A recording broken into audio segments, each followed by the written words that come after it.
Such a rarity. Ridiculous. Yeah. All right, I can see a little green box on OBS from across the room here, so I think we are all set to go. Hello, and thank you for joining us again for another Super Robot Sundays here on Sound Goblin Gaming as we continue our playthrough of SD Gundam G Generation Genesis, and I managed to say that without stumbling over it for once.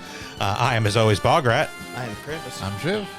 And I'm Vincent. And we are going to be wrapping up Zeta Gundam here as we go into the last scenario, Love is the Pulse of the Stars. And then we will get started with Double Zeta. Spoilers. Zeta's younger, wackier little brother. Yes. So spoilers, death. Lots of death. Yeah, Zeta has one of the bleakest endings. Now, mind you, it's not as bad in a new translation. That is one of the things they changed, which actually a lot of the fan base didn't like because, honestly, the bleak ending of Zeta is one of its most recommendable points. Yeah, kind of. It very much demonstrates, like, no, shit doesn't end well in war. When your common point throughout your entire series is war is hell, softening the war is hell ending doesn't work. No.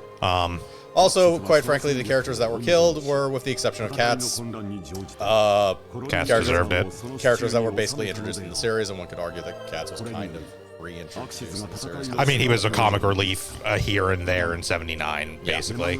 Notably, so my comments on Cats from last week was based on how much of the series I had watched. Cats shows up early and then sits off camera, does nothing for like 20 or 30 episodes. Then he actually starts fucking around. Yeah. Now you understand why we hate Cats, right? Having finished the series. Kind of yes and kind of no. It's still basically the normal new type puberty, which is some type of super stupider puberty that these characters tend to go through.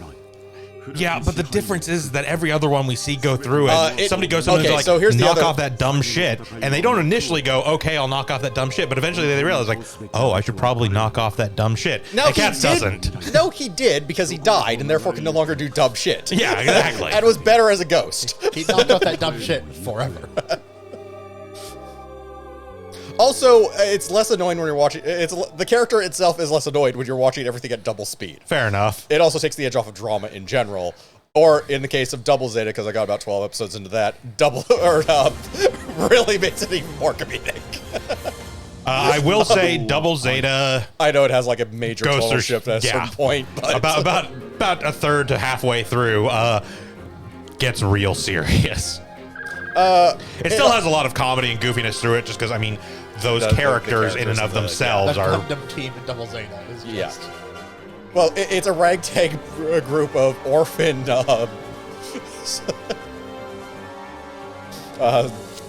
salvagers, basically. It's basically you gave an entire group of teenagers with the personality and, like action style of Tom and fucking Jerry, a bunch of giant robots. And their villains are pretty much the most mustache-twirling cartoon villains of the entire series, and fucking live it up as I don't know what the scenery as hard as possible. I don't know what you're talking about. Masha Marcello is a noble knight. Fights for the glory of Lady Haman. Carries that road. So I haven't gotten far enough to figure out whether or not every flashback he has to Haman is bullshit, but I'm fairly confident every flashback he has to Haman is completely bullshit. It's complete and utter bullshit. It's all through Mashimer vision. Yeah. Haman doesn't really know who Masha Marcello is. Like, I think she's aware he exists and is like part of her forces, but has no fucking clue who this guy is. I mean, she sent him after the Argus. Argama. Yeah, but I mean, she sent him after the Argama, so there's at least something there. Like, she knows he exists, but it's like... It also shows exactly how little care she has for going after the Argama. Yeah. I was like, somebody get this fuck up off my space base. But yeah, in general, since I can actually do a full review of this at this point, Zeta is actually quite good and actually pretty well arranged for the plot. It actually has a legitimately interesting three-way plot going on, or three-way war going on at the end. 3.5-way war going on at the end between the Titans, Ayuk and Axis. Ayuk. Yeah. And Sirocco is there too. Yeah, sure. Sirocco is there, and ostensibly for a solid part of it is technically with the Titans. He's his own side. That's not. He's Jupiter. Yeah. He exists so you have someone to be happy about getting murdered by the main character at the end. But,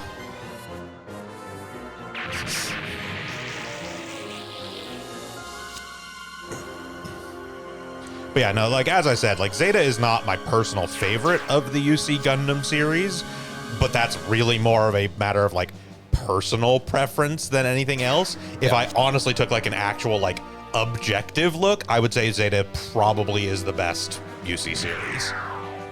It's kind of the same with certain things. Like I said, the Dark Souls series, for example. Yeah, it definitely...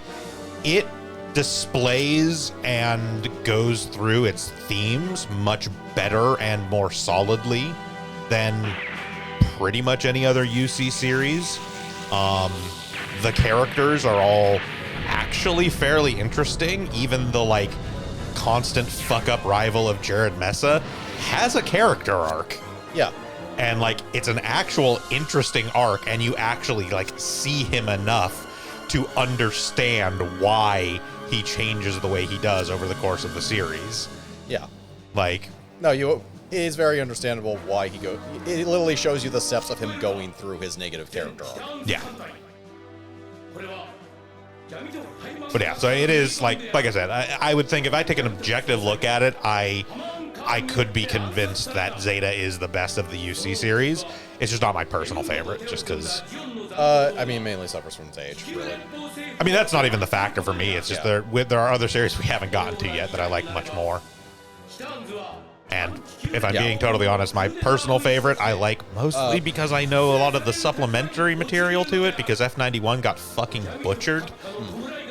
Because F91, which we won't actually even get to in this because it doesn't get there, but F91 originally was going to be a full-length series, then got told, no, you're going to be like I think it was going to be like a 7 or 10 episode OVA, and then they were like, you get a movie. Crunch, lots and lots of crunch. Yeah, and so like the story is still there, but it's done at a very rapid pace and just like loses a lot of its nuance because they didn't have time to really develop the characters fully. But I still really love F91 again because I've read a lot of the supplemental material. I've read like the manga adaptation that tells the whole story, and it also leads directly into Crossbone, which is a direct sequel and continuation of the story of F91. And Crossbone is easily the best Gundam thing that has never been animated. And it's looking like it never will because apparently Bandai fucking hates the fandom. It's one of those extremely bizarre instances where like the entire fandom is united. There's no one in the fandom that's like, nah, they shouldn't animate Crossbone. Everybody loves Crossbone.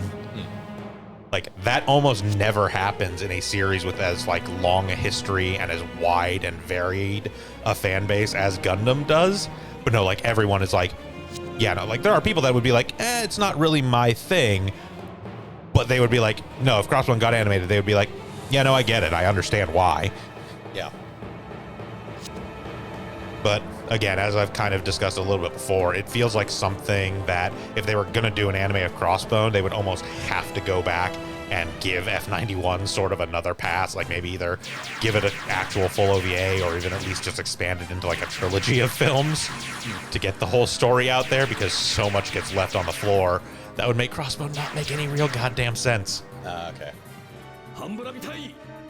Basically, there's a prerequisite of F91 being fleshed out more for Crossbone to really make any sense. Because literally the characters from F91 are still like the main cast of Crossbone. And like, you can get there from F91 as the movie exists, but you have to fill in a lot of gaps kind of in your own head. So they would either have to redo F91 or spend a decent early part of whatever animated Crossbone they did, essentially filling in those gaps to make Crossbone make sense. Which, granted, I mean, they kind of did when they did, like, Mobile Suit Gundam The Origin. Yeah. You know, they did, because there was a manga readaptation of 79 that was The Origin, and that was an actual readaptation of sort of all of 79. But then when they did the anime, rather than redoing the whole 0079 anime, they actually just focused on one portion of the Origin manga, which was essentially Char's backstory. Which makes sense. Yeah. They've considered redoing other parts of it, but it's just not high priority for them. Their major focus right now is what they're calling the UC Next 100 project. They are basically trying to leave everything prior to UC 100, essentially, just kind of where it is. Just like, hey, we've filled so much space here. Let's focus on, not even necessarily the future, because there's plenty of stuff in UC that canonically takes place after UC 100. It's more just a case of like, there's lots of little gaps here and there. Yeah. So we have lots of room to work with, lots of interesting stories to tell, and it also kind of gets us away from the Federation versus Zeon conflict, because realistically, by UC 100, the Federation was no longer of any real significance. Yeah, which makes sense. Considering I think like their forces get wiped out pretty regularly, so... Yeah, so like in Unicorn, the Federation is still around, but it's pretty clear by the time of Unicorn that they're essentially entirely neutered within the Earth sphere. They still have a lot of control and power on Earth itself, but once you get out of Earth orbit, they're just kind of like nobody gives a shit what the Federation says anymore. Everyone just kind of does their own thing. Yeah. And to a certain extent, companies like Anaheim Electronics, the Vist Foundation, things like that, really have way more control and influence over sort of the Earth sphere than the Federation does at that point. Also, as was mentioned last time around, you get effectively the Gundam Illuminati showing up in in Unicorn. Yeah.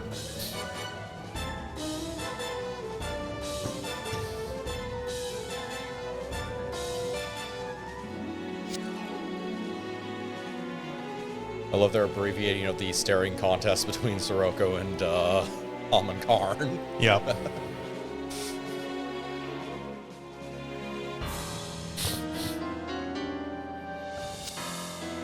It's like two powerful new types meet on the battlefield, and then they just kind of stare at each other for a while. New type battle. Yeah. There's three of us. You ain't shit. Oh. I mean, that's okay. It's not as good as the face-off. Two powerful new types meet on a stairwell. One yells about giving back his sister. The other pisses herself. That's most meetings of Jadao and Amon are like two new types in the vicinity of each other. Amon basically just going, what the fuck? Yeah, so you get a little bit of characterization of Haman within Zeta, but you get a lot more in Double Zeta, where she's sort of the main antagonist. Because there's no one fucking left. Pretty much. But here's it's actually kind of remarkable, because they simultaneously managed to really establish that Haman really is this very, like, tough, strong-willed character, and yet every single time she ends up in a confrontation with Judao, she basically shits herself. Because as we kind of discussed a little bit last session, Judao is an insanely powerful new type. He has just no actual control over his new type abilities.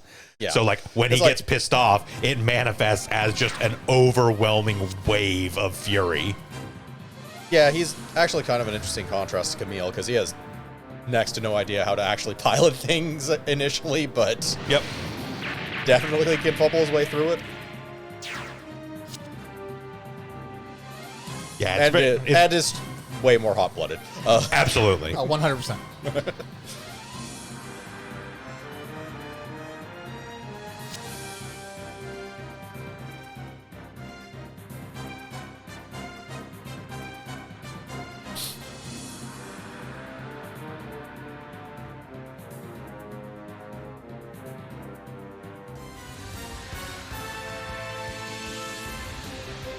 Okay, so as far as I can tell,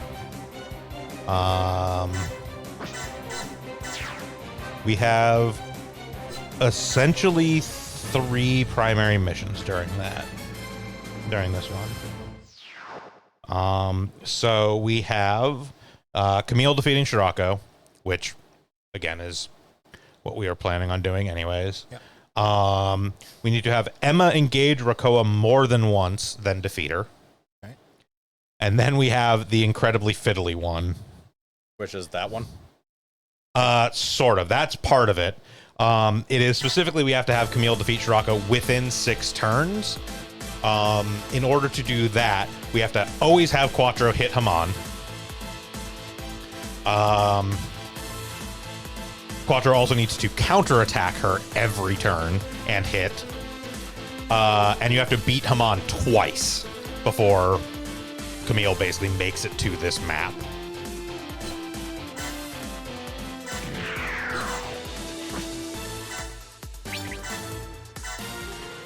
Or I think actually Shiraka leaves and goes over to where Rakoa and Sarah are, and then you can fight him with Camille.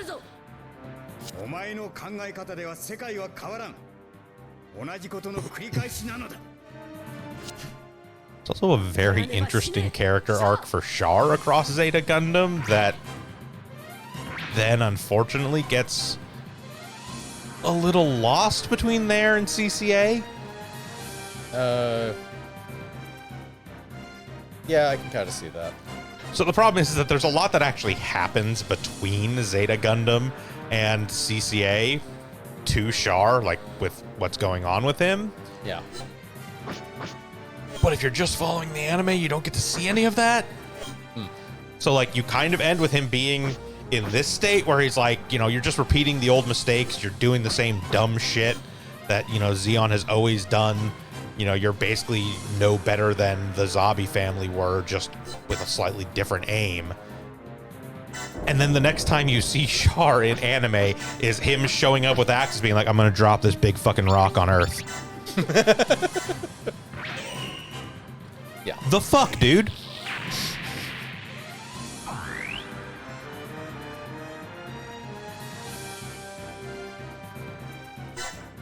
But like at the same time, it's also been like I think a little over half a decade between Zeta and CCA.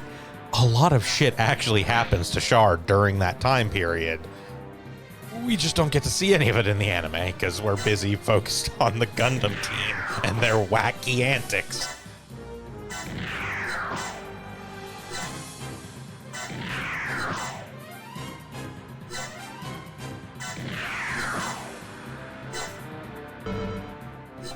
You guys can't. You do have emotes I can put out, though. They do have Nemos. Yeah, they were starting to run short on mobile suits at this point. I will also say, by the way, Vince, since you are currently going through Double Zeta, I apologize in advance for Moon Moon. Moon Moon. So Moon Moon is a colony, and it shows up in Double Zeta, and it is widely regarded as probably the single worst thing in UC Gundam. It's real bad. That's saying something. It's real bad.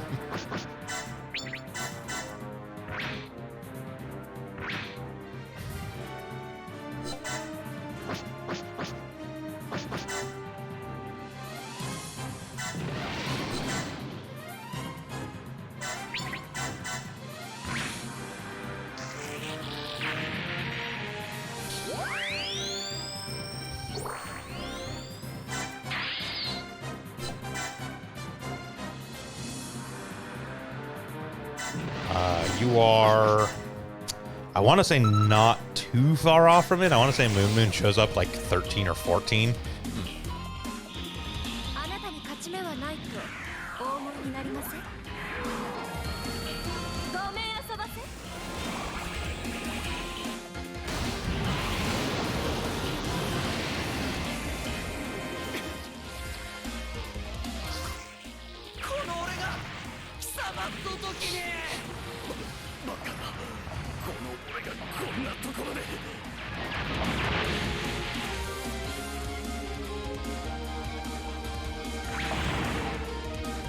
Yeah, I think of the new cast they introduced for Zeta, I think it's like Camille and Fa are the two that live.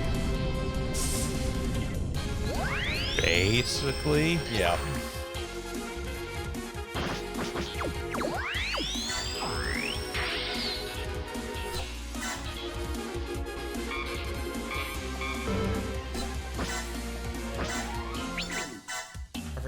Bright around during the final battle? Well, he said new cast. Oh, Yeah. Bright's not next. Bright's about as far as new as you can get in this series. I hear that. I'm sorry. Yeah. Bright has plot armor. He's fine. Yeah, he's just genuinely talking about like the Zeta specific cast. And yeah, I mean, mostly. I think it is just fun. You know, but I mean, technically, Haman. that's true. Haman technically shows up in 0083, but not really. Also, she's new. So it depends. Also, she was first introduced in Zeta. Zeta, yeah. Because 0083 was made after Zeta, even though it's chronologically earlier.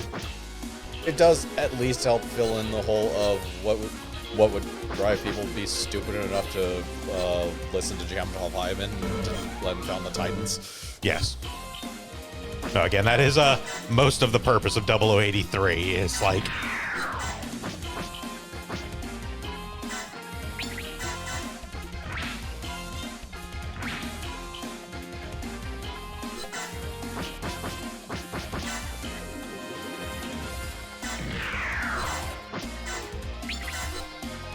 Because paranoia against space noids after the 1 Year War doesn't make a whole hell of a lot of sense, since a lot of the Federation forces seem to be space noids as well.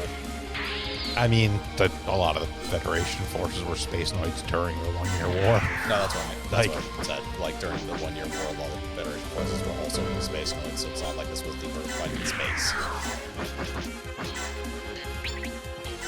It This was just a... kind of still was.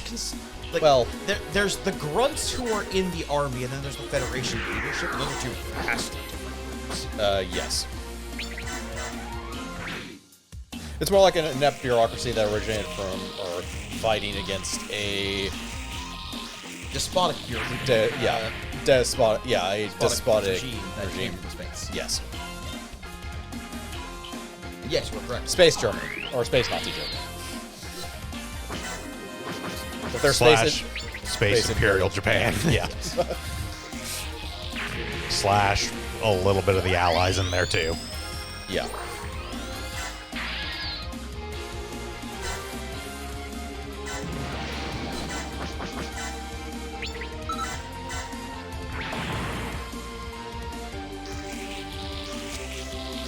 I owe 'em. Yeah. And another thing about the entirety of Gundam endings can almost be classified as the devil is not mocked. Like, congratulations, an evil one. I've been the lesser evil.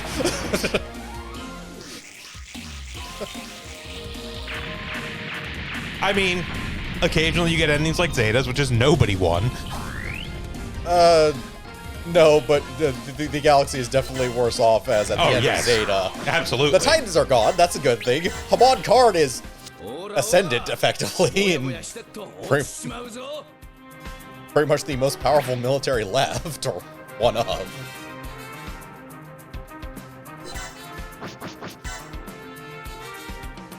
Granted, the opening of Zeta doesn't get into any macro level stuff for like, more than 12 episodes at the very least, because all of it's been basically messing around with stuff revolving around the Arkham post the end of Zeta. Double Zeta is a much more personal level conflict for the most part. Like, obviously, there is, Axis is involved, but frankly, at its core, the main, protagonist cast, Jidao and the Gundam team, aren't really politically connected at all. Well, no. At the point you're at, even, Bright is still there. Bright's gonna fuck off in a few episodes. Yeah. Right. Bright basically goes I'm done with this shit. You guys take the ship. I'm out.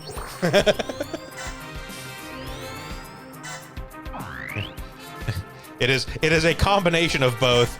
I have had my fill of dealing with new type youths. There's no way I'm dealing with 6 of them at once. And also, you guys seem to do a pretty good job of annoying Hamon Karn on your own devices. I'm just gonna let you do your thing. Because realistically, all I'd be trying to do at this point is annoy Haman Karn. And if you guys are over here with the Argama doing your thing to annoy Haman Karn, and I'm also over here with the Federation annoying Haman Karn, she'll be double annoyed. It's like there is a political conflict going on within Double Zeta, obviously, but the main characters are not actually particularly involved in it. They have more of a personal investment in the events, but are not necessarily there because, like, oh, you know, even in Zeta, like, Camille is part of AUG, which is, you know, a rebel organization ostensibly, but is still politically tied into everything. They're still sort of Federation forces. Yeah, like, quite literally, in Double Zeta, Judao and the others pretty much would have fucked off if, like, Lena hadn't been kidnapped.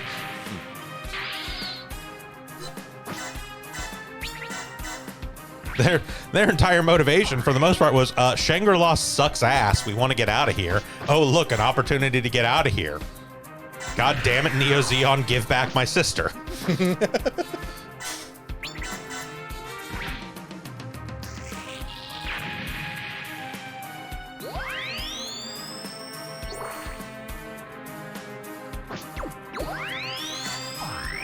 Yeah, in a way, at that point, it makes sense not to focus on the political stuff, mostly because, okay, the end of Zeta didn't actually leave them much left for intrigue. It's mostly just a flat X versus Y. Well, and again, very much like you were saying, like at this point, you know, at the end of Zeta, Haman is definitely, you know, has risen and is in charge of the most powerful military force still around. But even they just got an ass beating. Yeah. They have to have some time to recover their shit. Yeah, still around is almost basically just a victory by default. Yeah. And it's that's like, well, the other two are completely annihilated, or nearly completely annihilated, so... Yeah, and that's basically the majority of the quote-unquote politics you're going to run into within Double Zeta, is basically Haman kind of flexing at the Federation and being like, listen, give me some shit, and I won't stomp your fucking ass in. And the Federation is like, you know, if she tries to stomp our ass in, we can't really stop her. So, yeah, we should probably just do what she wants. Like, that's kind of the extent of the politics you actually get in Double Zeta. Jared in possibly the stupidest looking Titan suit, which is... The Bound Dock. Yeah. Bound Dock, yeah. Which is kind of saying something for Titan suits. So again, it is worth noting that a very specific thing that did happen was they sort of paperclipped a lot of Zeon mecha designers into the Federation, and that's where a lot of the Titan suits come from. To make it an unsubtle, these are the baddies. Yeah, like that's why a lot of the, like, you know, specifically developed for the Titan suits look the way they do, is because they are actually being designed by the guys that designed a lot of, like, the Zeon suits. And the Zeon suits are the ones that tend to be more weird and pointy and... Pointy with rounded corners, and yeah. Yeah, they don't tend to be like a more generic humanoid shape, I guess is the best way to put it, that you see from the traditional Fetty suits like the Jim and the Gundam. Yeah, the more, geometric, I guess, is... Yeah. Yeah. Like, they're still a humanoid shape, but they look almost more organic. It effectively looks like someone wearing armor more than, just a rounded body in general. Yeah. Or saying to that effect, at least.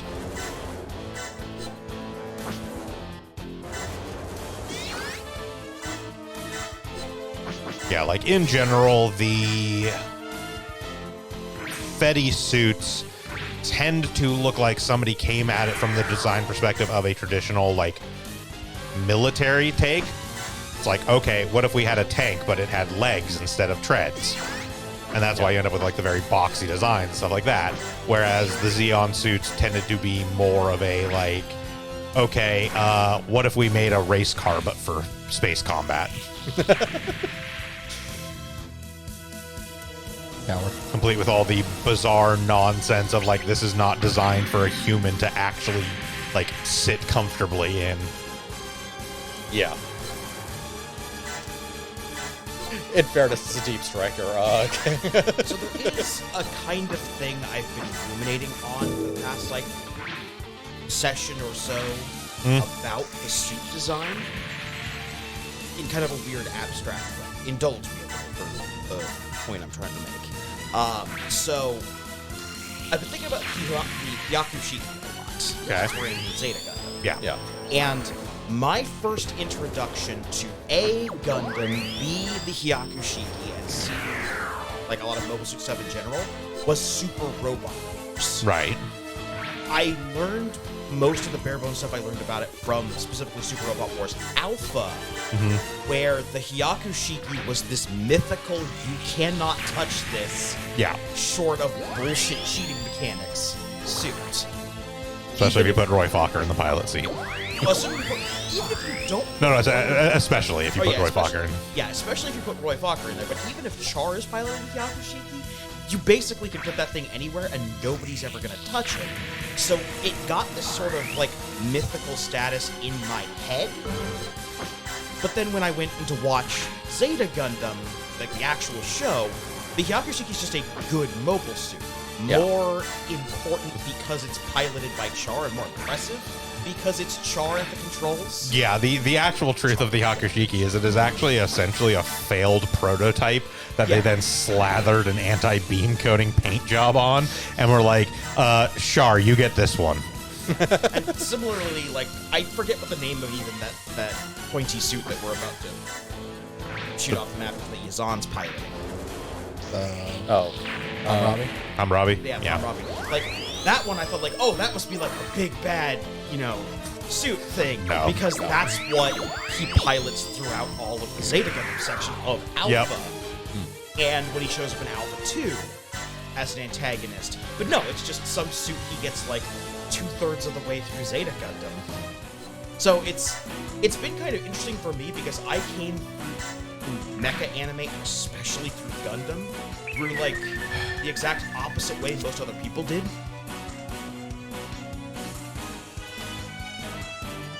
Do we care or... Okay. Not really. The thing for that is a gold mod, except we already have the Minovsky Craft, which is the gold mod we majorly cared about. So, Yeah.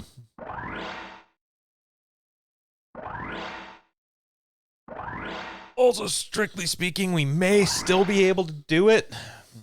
I'm not entirely sure if, like, Shirako and Camille end up on a different map, or if we have access to them with our units, which if we do, we just send Zeta Amuro over there to pop him and bring him down to 10, and then have Camille dick slam into him with the Wave Rider. Yep.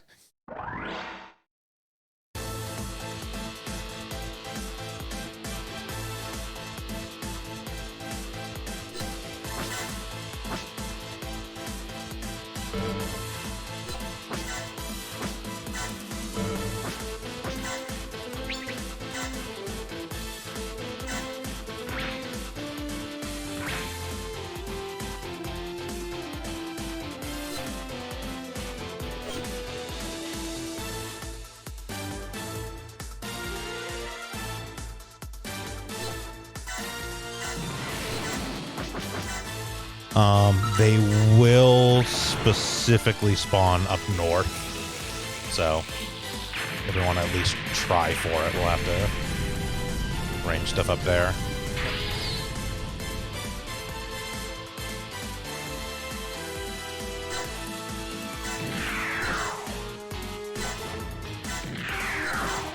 The Memphis.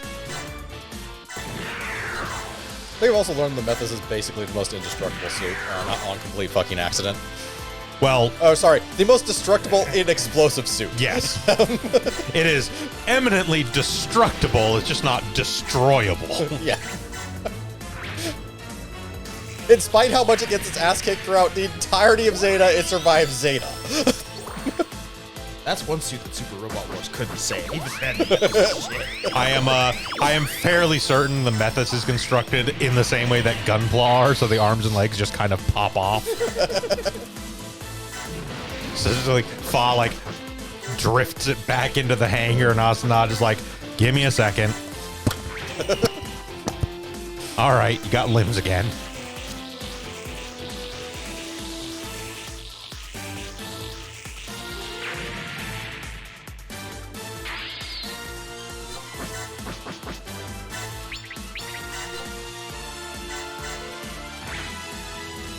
This would later feature heavily in Victory Gundam, where Uso realizes my legs can detach and therefore are missiles.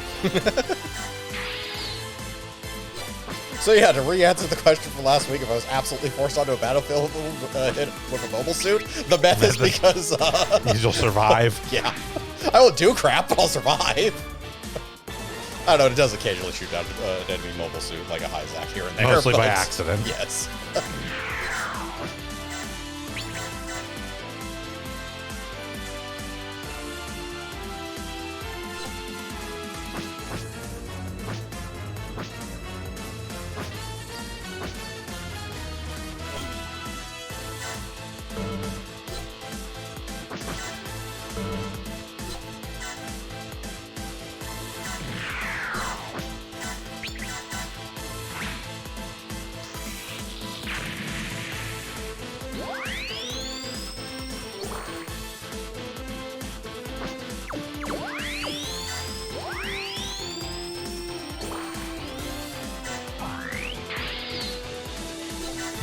It is still highly entertaining to me that Amuro just has fucking garbage for charm.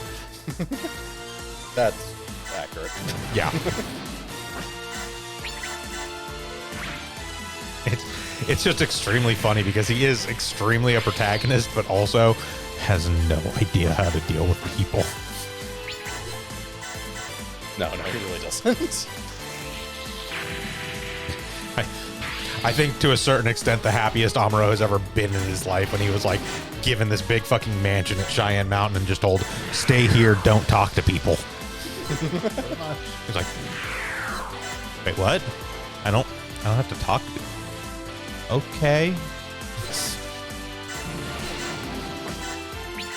There's a swimming pool, right? Can I get an Xbox 7?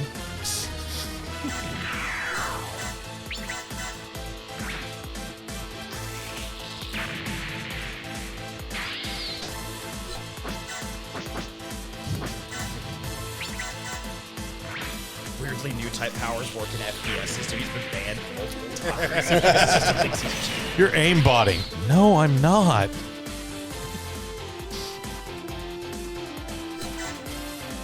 Also, Amuro Ray, huge Viva Pinata fan. So I assume we don't actually have to do anything special when it comes to killing Jared. No. Okay.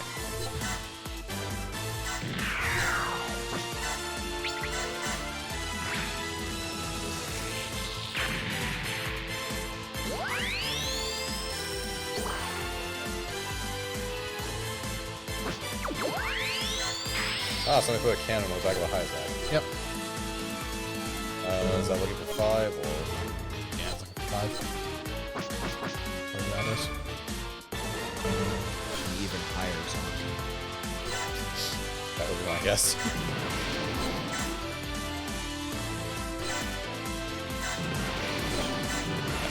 I don't have that particular spreadsheet pulled up, but give me a moment and I'll get it. It's the highest socket.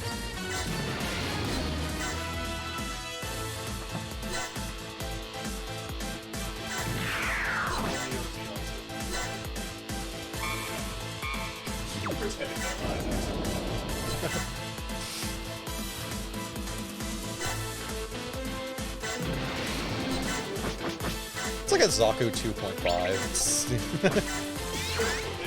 yeah. Bye, Jared.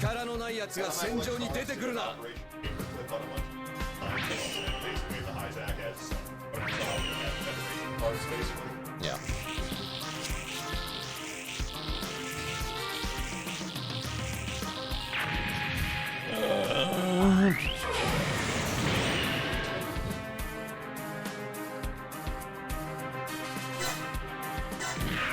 I mean, the Hyzak does its job of getting blown up a bunch in the background. Thus to give basically everyone a kill couch, even Fa.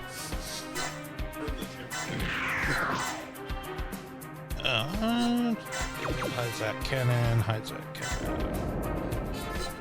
The Hyzak cannon at 5 gets to turn into the Zekuines.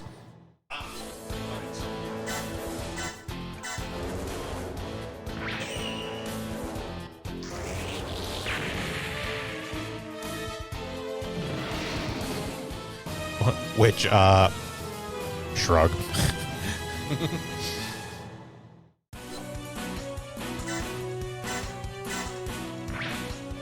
I assume it's from a later series.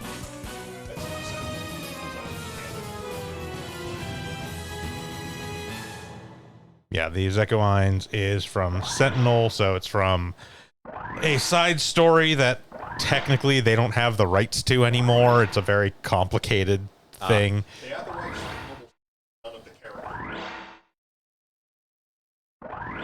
That almost seems like the only thing they would care about is the mobile suits, but not the characters as well. Yeah.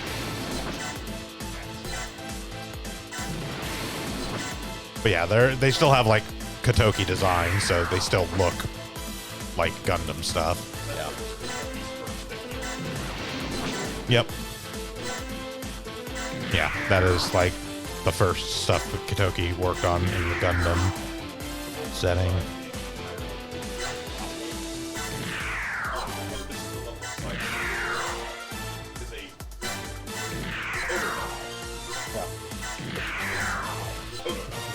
Yeah, it's actually the whole rights thing is because Sentinel was technically commissioned, written, and published in Model Graphics, which was like a magazine that mostly like showed off like people's like custom gunpla and stuff like that, and like, you know, other model kits and things like that. But they actually like commissioned a whole like original Gundam story.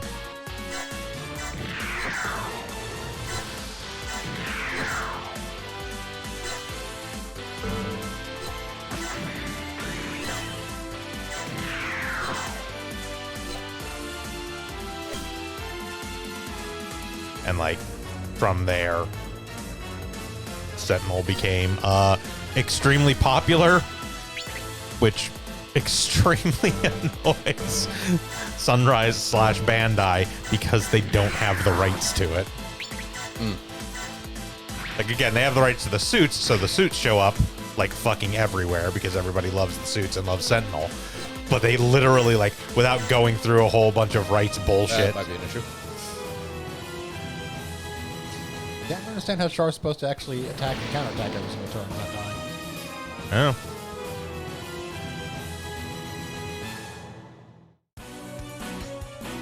Yeah, ignore me. But yeah, like it's very much one of those cases of like, I'm sure at some point they probably would have loved to do like at least an OVA or like a movie of Sentinel, but the rights battle they would have to go through for it would have been fucking nightmarish. Yeah, we're not even gonna get the special. special because Char defeats him on in 3 turns. Yep.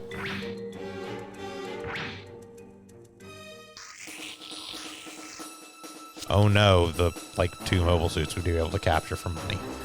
If you could drag her closer to the O somehow, it might be hard.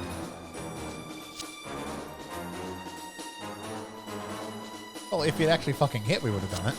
Yeah. But I can't control that. Yeah, the problem that's is right. that You Haman. missed that one attack, yeah. Haman is actually incredibly dodgy. Missed Yeah. both counters. Yeah, Yeah. that is the big thing. Char is very dodgy. So is Haman. Yeah. And Char is not actually particularly accurate. Char does a very good job of surviving conflicts. Yeah. There you go, stage clear. That's how it ends, everyone. Go. I feel this was cut short.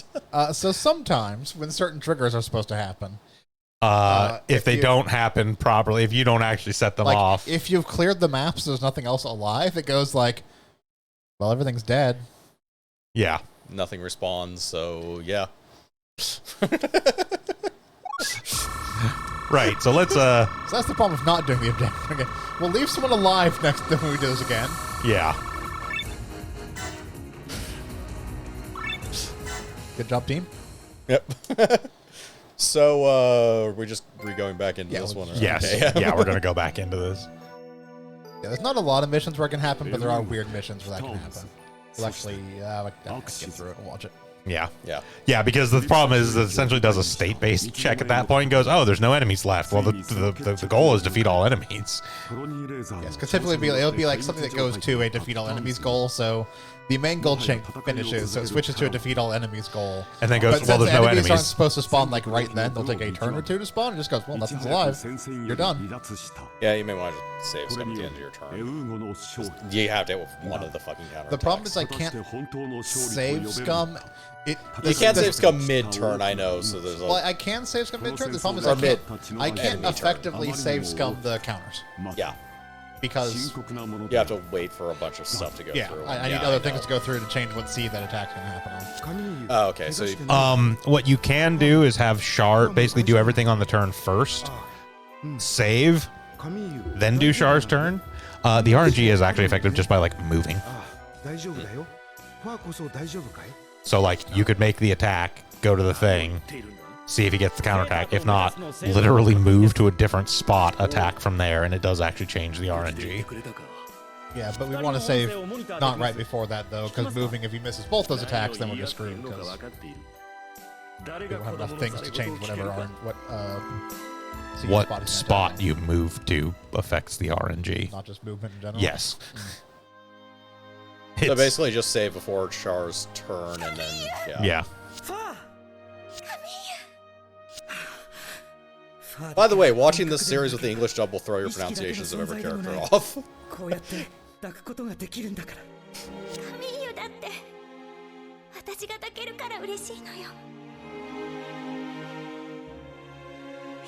So, by the way, about that whole, like, major changes to the end between the series and the movie.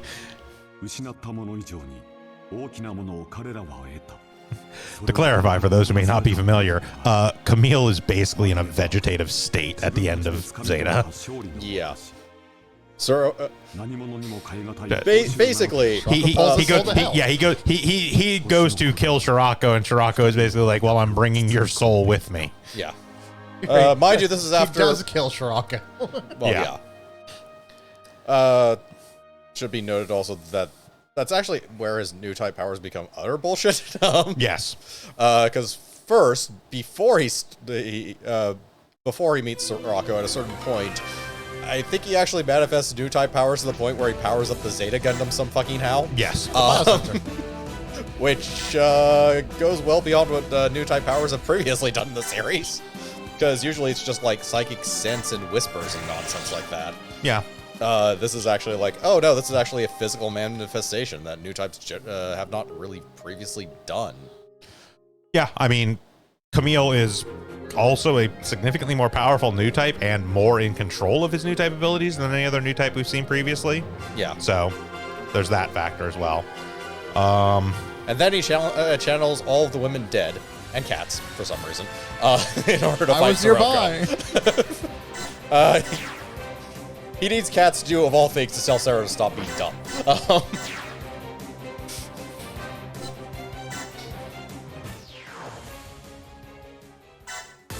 And Maz at a pot calling the kettle black.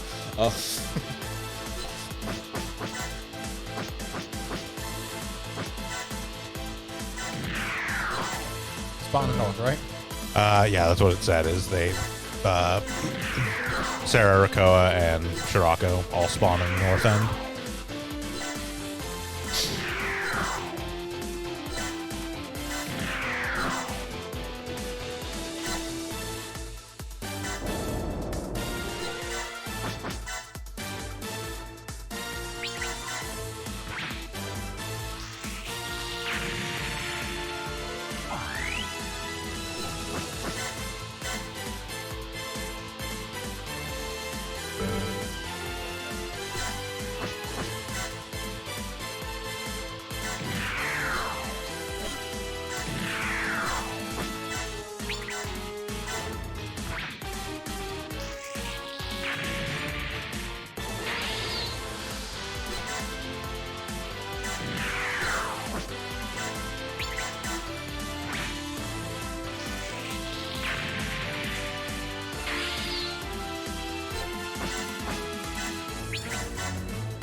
No, I think about that. It's not really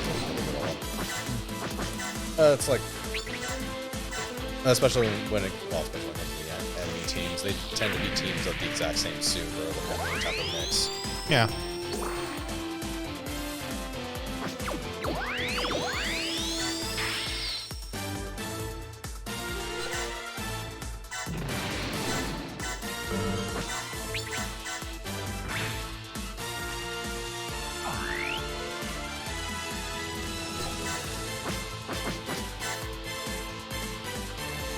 I mean, that's generally just going to be the kind of case because most of the people were, most of the enemies we're fighting are nameless, generic grunts, essentially.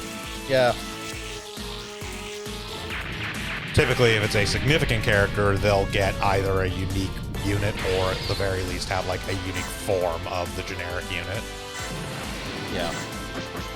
It's just, non-protagonist ships tend to actually be like pretty uniform in their loadout for mobile suits. Yeah, fairly.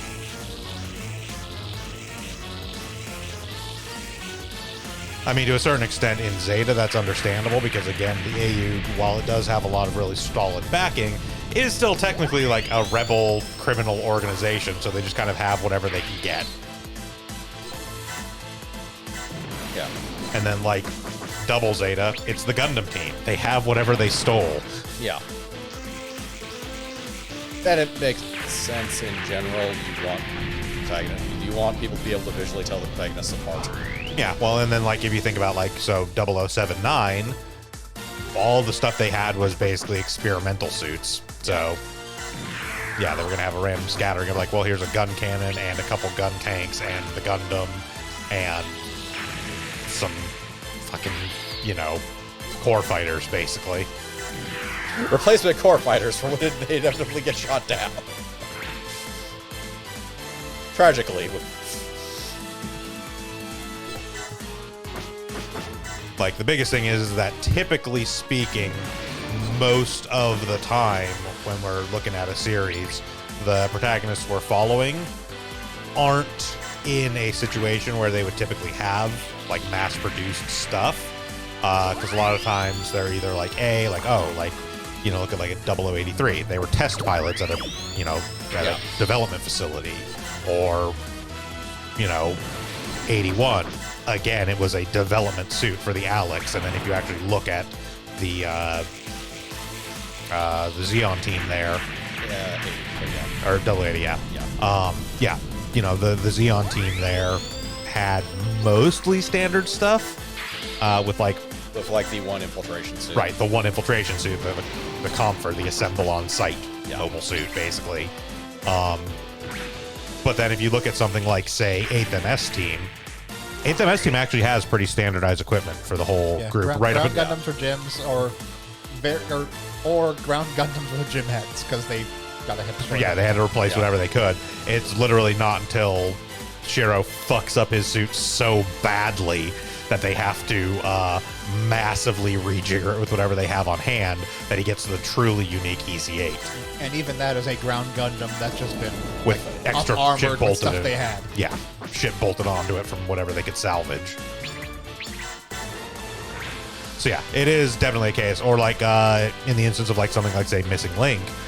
Missing Link had basically standard units that were just done in their like Slave Wraith colors, essentially. Slave Wraiths are ground Gundams.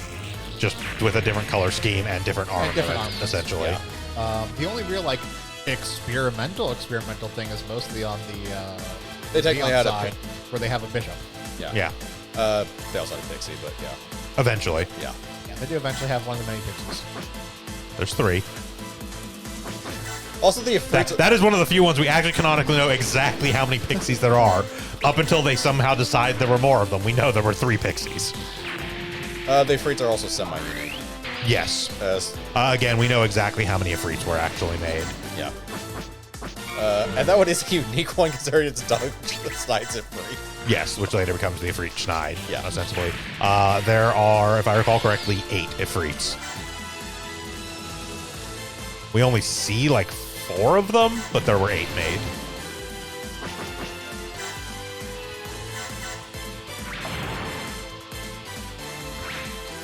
How dare you? How dare you hit the thing that can't dodge? That's the most defensive thing in our entire fucking game. More petty and insignificant damage. It's not that the suit can't dodge, that the pilot can't dodge. Yes. No, that suit has great mobility. It can dodge like a motherfucker. It's just Quechua can't. Quechua's reaction is no. Make our scum save. I have a bunch of people I can do stuff with. Yeah. I'm really only sending out major units that can then counterattack everything to death. Hence, I'll have plenty of things to do actions with if Shard doesn't get it done. Yeah. Basically can choose to counter or not, etc. to modify the actual RNG table, which is going to be more interesting to do than, okay, I move one space. Okay, I still fucked up. Okay, I move 2 spaces. Okay, I still fucked up. Like, Got a hit. All right, 1 hit down. Resave. well, yeah, because we're going to have the whole Yeah. counterattack options. Yeah, because we want to hit with both attacks, so we want to make sure we hit with this one as well as... Yeah. Yeah. It will do all the enemies before she Yes. throws her swing. Yeah. So that's, we can modify RNG that way by choosing to counter or not. Yep.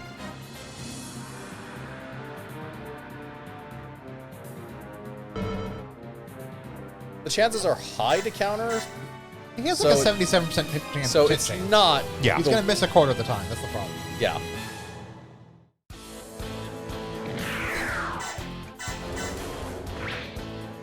If it's not the counter attack, then Oh, it's not the counterattack, then changing seat is easy. yeah. Yeah. There's a reason 75% of our team isn't deployed. I have plenty of things I can use to Yeah. Throw what out. seat he's swinging on. Yeah, throw an attack of some sort, whatever. Yeah. Which is Haman is a separate faction than the red enemy faction, so Yeah. it will do the entire red enemy faction turn before the turn comes up. Lots of mobile suits want to get punched. I mean, they don't really have much other option. It's not like they can shoot. I think it's more that the AI doesn't know it can move away and shoot. Like, nothing will be able to actually hit it, but there's other targets out there. Yeah. That's just a matter of how the target prioritization works. It basically decides to prioritize that, and I've been snipped. Yeah, if I remember correctly, they do actually prioritize leader units before anything else. So it's like tiered. They will go after master units, then leader units, then regular units, and then I think warships are actually prioritized the lowest. Mostly just because the game doesn't want to be a dickbag and go after the thing that would cause you to essentially lose the mission. everyone hyper-focus on that one shitty unit that will cause you to lose the mission. I know AIs and strategy RPGs that will absolutely fucking do that. Yeah, no, they're actually, both Super Robot Wars and the G-Gen series are actually pretty nice about that. Even on higher difficulties, they don't really change the AI prioritization of enemies. So they will typically, like for instance, in stuff like this.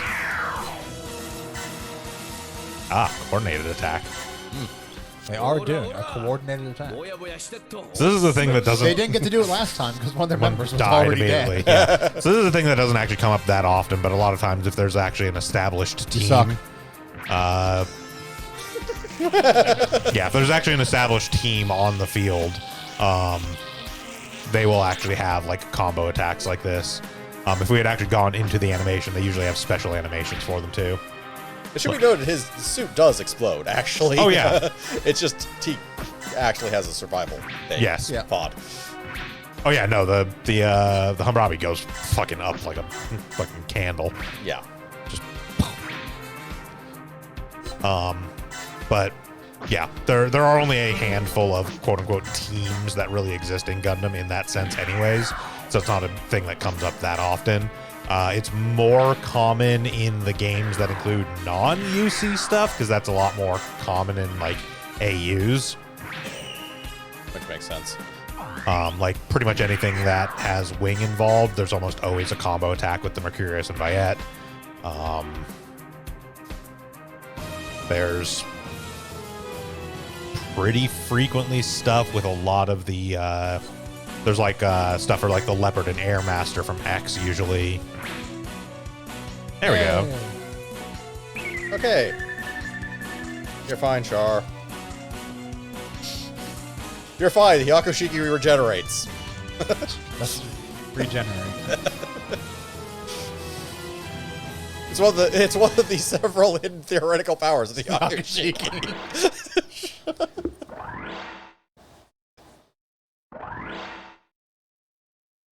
It's like someone born DG cells on this damn thing. There's only 3 theoretical powers of the Devil Gundam, but because they're theoretical, they could be anything. See, that's how that works out. So that's why, even though they list more than 3 over the course of the series, it's still only 3 theoretical powers of the Devil Gundam. A lot of experience just seen around. Yeah. Yeah, it is. See, as soon as the Devil Gundam actually displays one of those powers, it's no longer one of the 3 theoretical powers of the Devil Gundam. It's now a confirmed power of the Devil Gundam. So we have to come up with a new theoretical power to take its spot.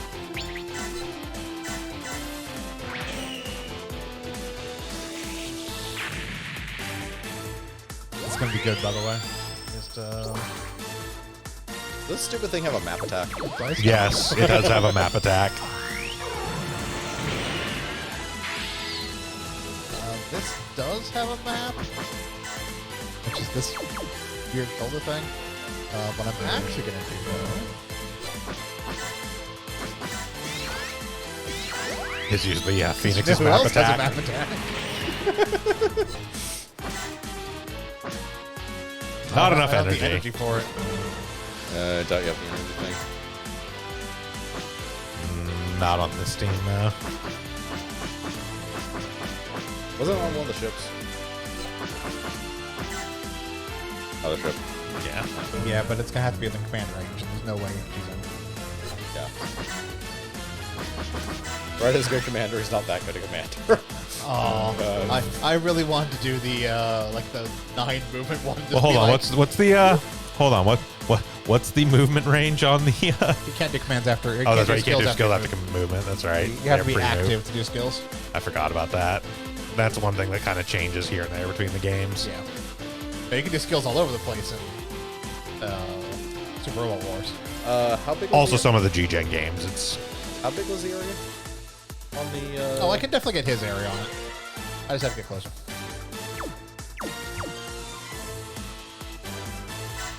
You may also want to move the Master Phoenix out of the way. Yeah, do check.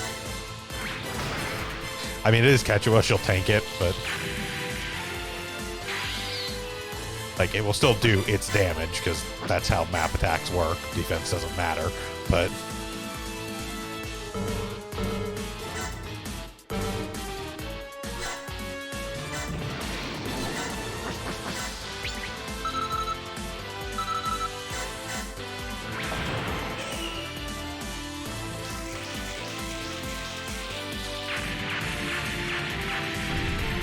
I was going to say we may also want to save and have Char throw his attack while we still actually have things on the field we can mess with the RNG with.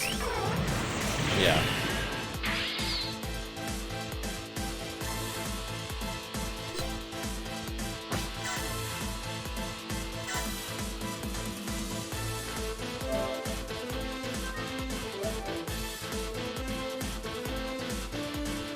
Save's coming because they set a really stupid tight goal. Yeah, that we can't manipulate in any real capacity. Meaningful way, yeah. Saves coming.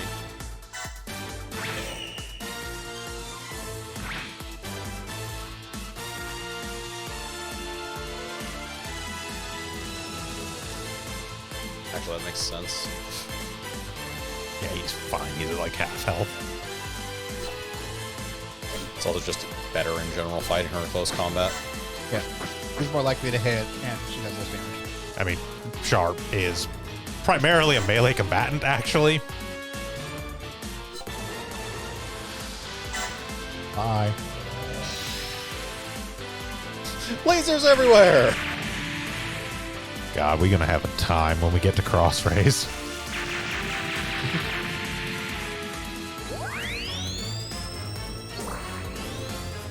So the thing to keep in mind as you look at idiot box Neo Zeong over here,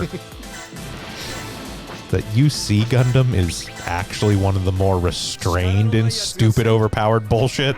Oh, I know. I've seen enough AU stuff to know that. Even discounting G Gundam, because that's its own animal, practically. Yeah, it is worth noting that in Crossrays, you have access to essentially 4 different units hooked into the meteor system.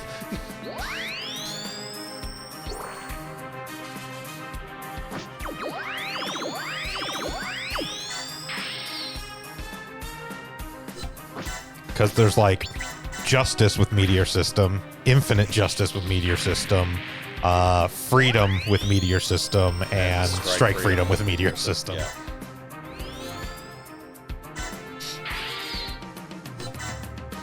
I may have at one point, to amuse myself, fielded nothing but those 4 units on a like extreme difficulty match. I won. Mostly without issue.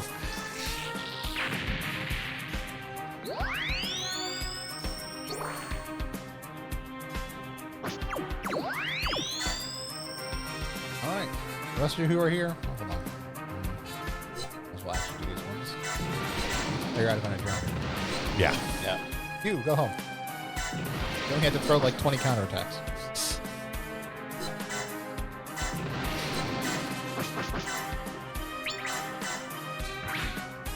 Good misstepped.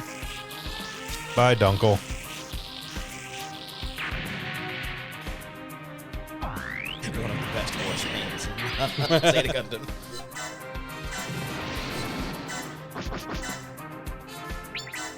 I mean, that's not even a Gundam name. That's just actually a normal German name. Oh, that's just a Yeah.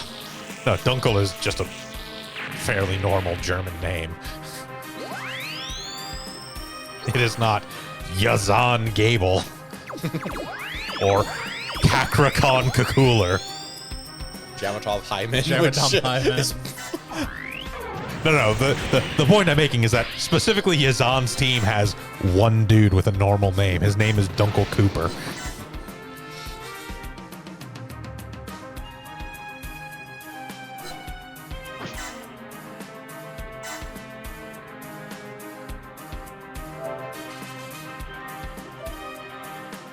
Yeah, because I think if he lands this counter, that's going to be... If he lands this counter, she won't die, I don't think. but you'll be able to kill her. I'll be able to kill her on the next turn. No, she'll die. No, she'll die. She'll die. Like, I was like, no, she was already sparking when you landed that hit. Like, she's not in good shape.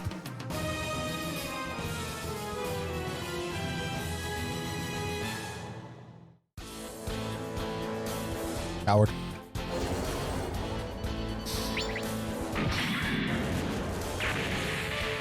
Oh, boo-hoo, it's going to do insignificant damage. 4,000.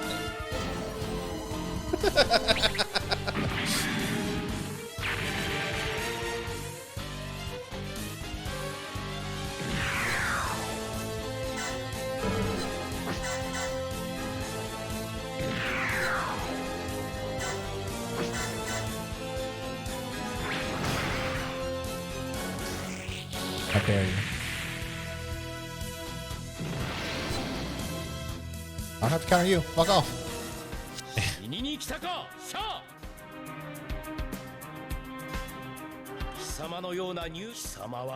really need you to not hit. Fuck. Well.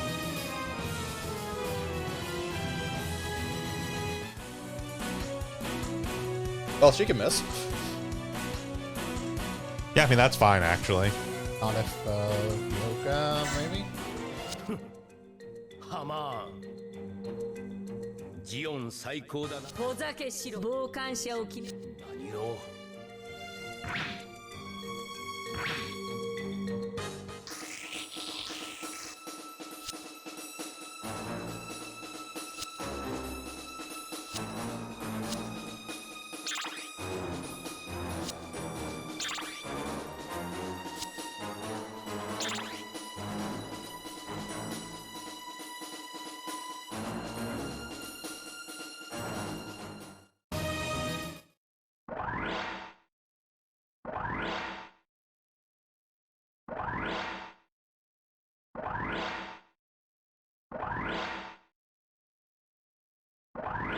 I assume you have to clear out these units now.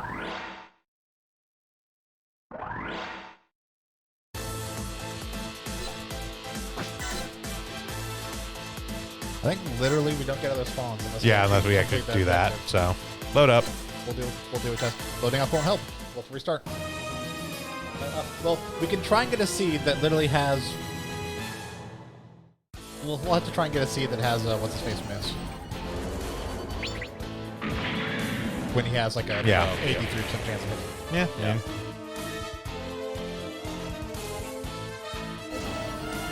Yeah, because our save is after Char attacked, isn't it? Yes. Yeah, because... We'll wait a turn or two and see if enemies actually spawn.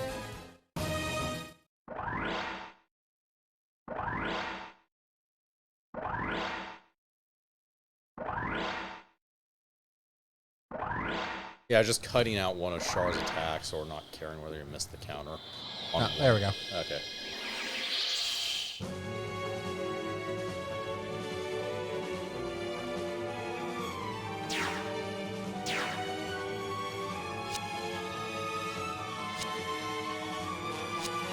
I'm gonna find extra shot. Third time talk, consider this a grave.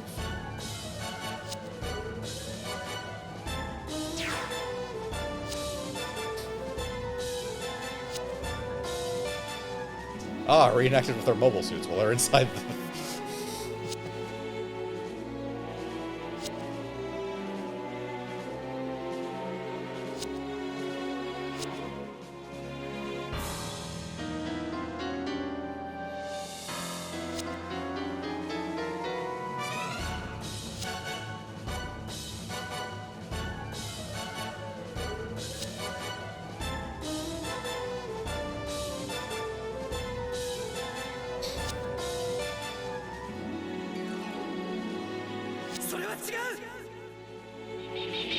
Uh-oh.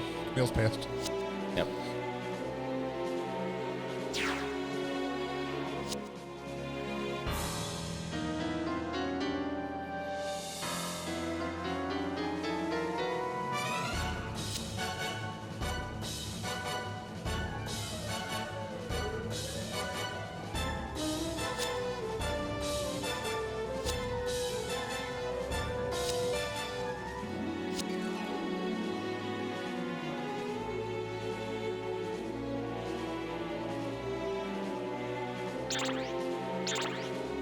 Let's get out of inside the giant laser cannon that is about to fire.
What smells like deer?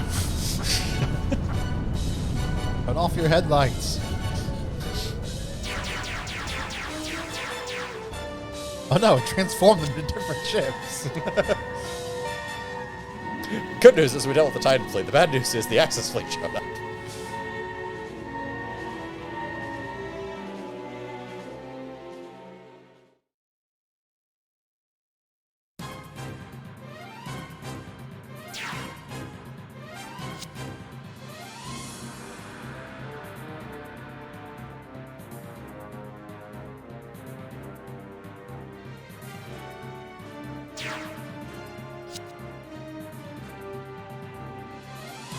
Bitch, he just not that into you.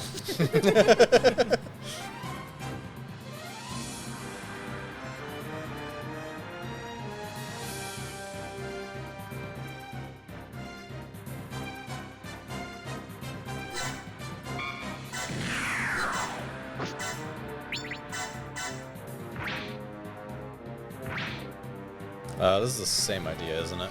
Yeah, we do need to take her out, and then Shirako and the others show up on the main map.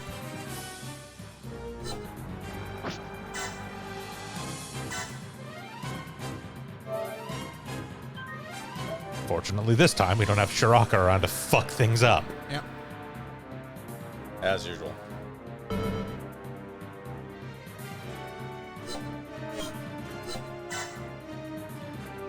We also may still be in a state where we need to keep like one of these dudes around. I'm just gonna kill the snipers down there. Yes. Yeah, just leave that like Barzan kicking around. Yep.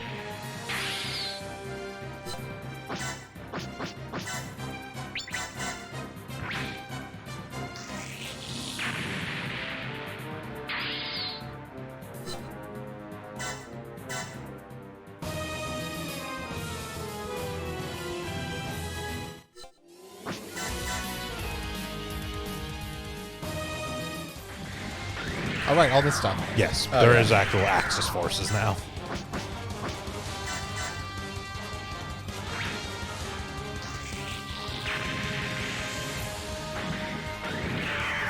That's okay. Onwards over there behind me. Yep. Just need to make sure he hangs on to enough energy to attack once to drop Shirako to 10.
It is worth noting we may want to make sure to keep moving Camille up. I'm not sure how far to the north they do actually spawn in. Yeah.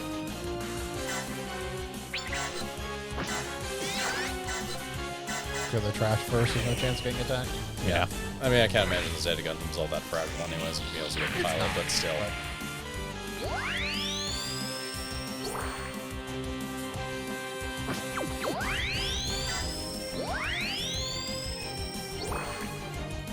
I think that's all we need.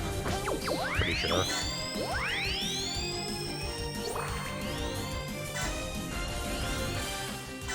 Auto revive. Yep.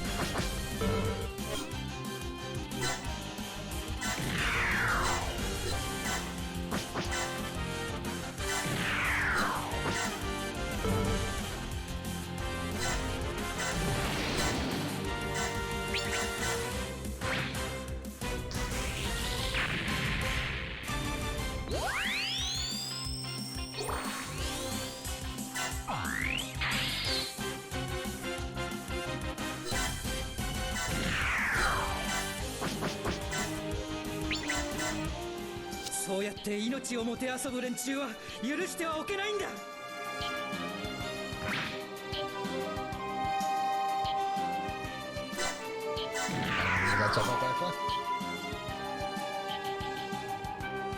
Technically, we have a Emma need thing. to fight with someone? Yeah, Emma needs to fight with Rakoa, technically, if we really care. I might as well do it. We're going out of our way to do this one. We might as well do the rest of them. Yeah. Throw our save down. I did do Shaw, right? No. No. Nope. Not this round.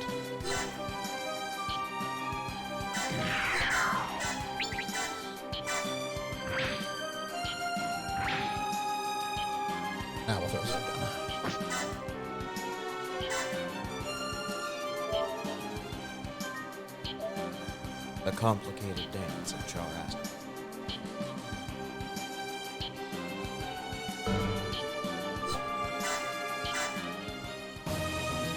Also, they can kill the red guy. Graceful, like a swan. Oh, sorry, Char. Oh, he's crying now. Don't need you around anymore. Bye.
This armor needs XP. Yep. Yeah. Double dodge.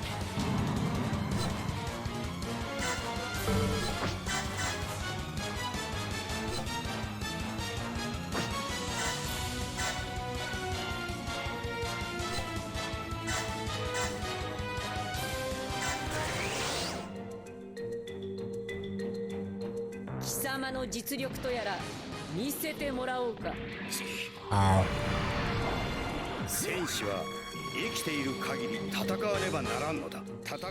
Actually, that's an autonomous action. We have no real control over it.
Damn it, if people don't see the new type awakening, I'm gonna crash a rock into Earth.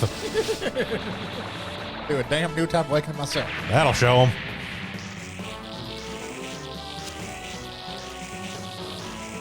You bitch.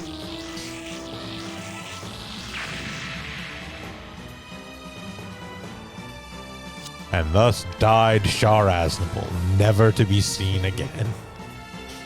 What are you talking about? That wasn't Char Aznable, that was Quattro Vagina. Hola, I am our new pilot, Quinto Bloaca.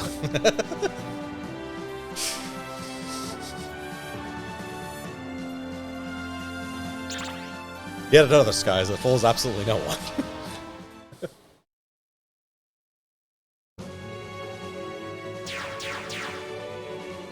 There's the O. Yep. So Emma has to fight Rakoa at least once, then defeat her. Yeah, And we just have to defeat Shiraka with Camille. Easy enough.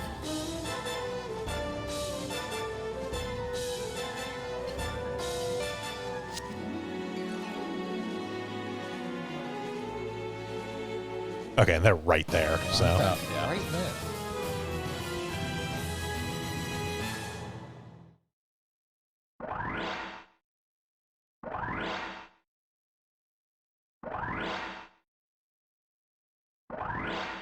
The only question is Camille going to be able to get close enough to do a Wave Rider crash? I think he has Wave Rider Crash in this game.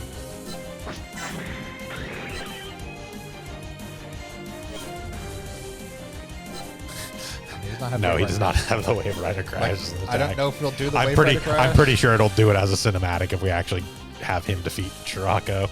Yeah.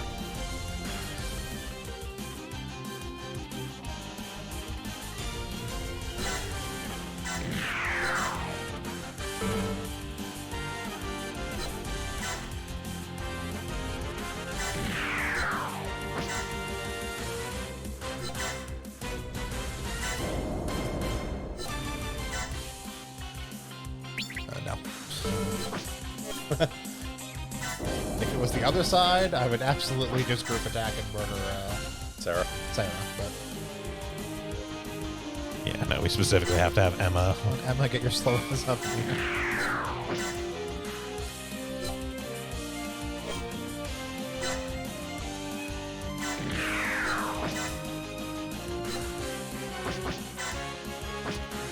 Damage control anyways. I don't think he's gonna do enough damage to Obliterate him. knock No, down the 10. just in case.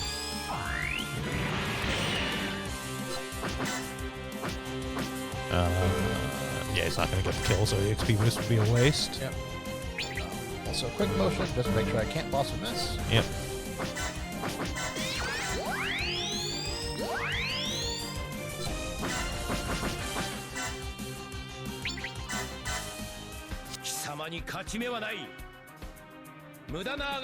No, I'm fairly certain we can win. As a matter of fact, mathematically, Yeah,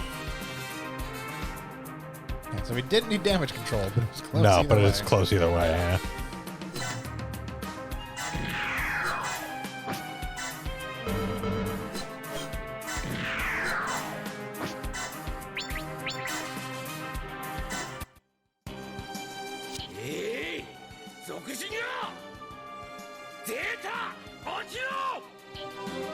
I believe we are on turn 6. Yes, this is turn 6. Oh yeah. Oh, we're real angry now. Oh shit. He's ripped open a portal to the dimension of ghosts. Hi, 4. yep, channeling all the power of dead women and cats. Cats is right over there. I don't know what you're talking about. That's okay.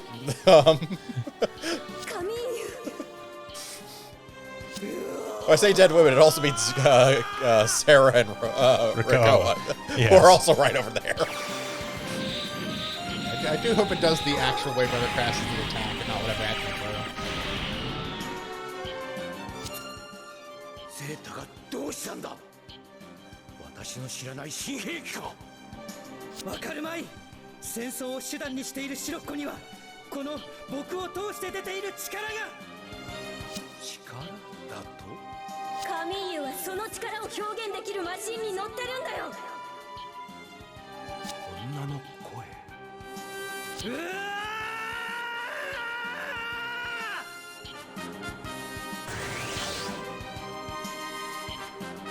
そうやすやすとやられるわけにはいかない。 Oh, we're still just gonna get a beam. It might do it afterwards. Yeah.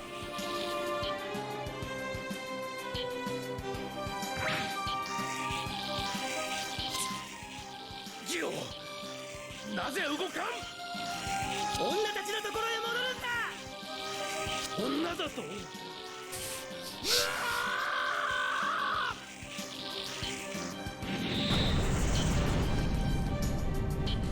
Aw.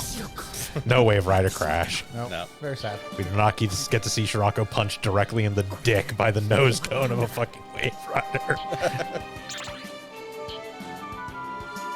It's like, fuck it, I'm leaving.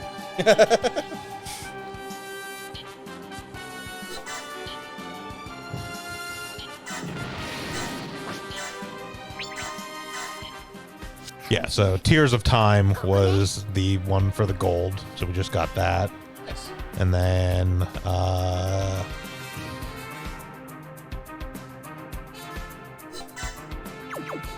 Riders in the Sky is the one. Sky's the one just for having Camille defeat Shirako. That gets us Shirako as a recruitable pilot.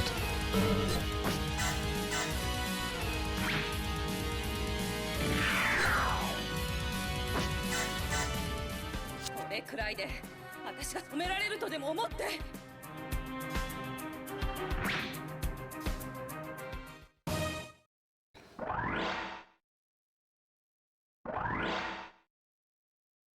So we will actually end up getting a gold mod out of this. Let's see what it is.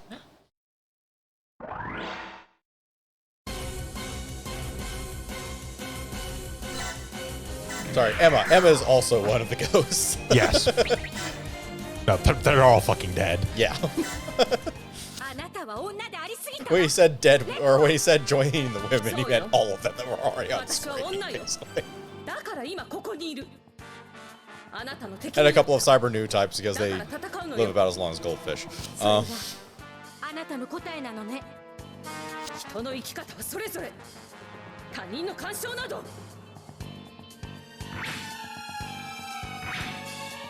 Ow. Yeah. Yeah. There's part of the problem with this whole concept. It is just a Gundam Mark II. Is she actually supposed to defeat it, or was just attack it? She needs to attack it once and then defeat her.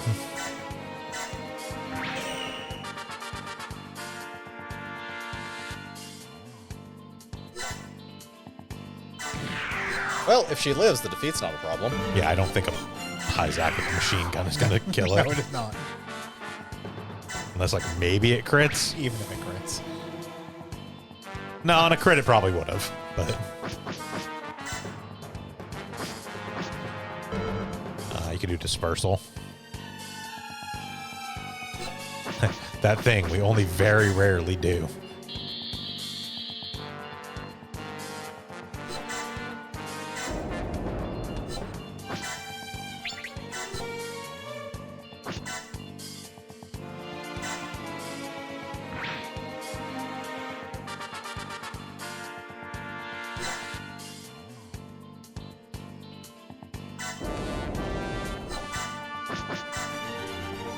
Bye, Sarah.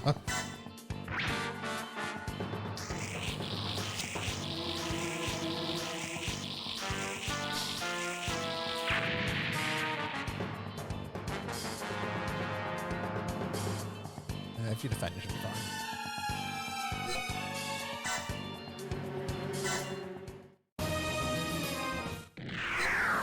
You can also do that. Or she goes after the Zanzibar and we don't care.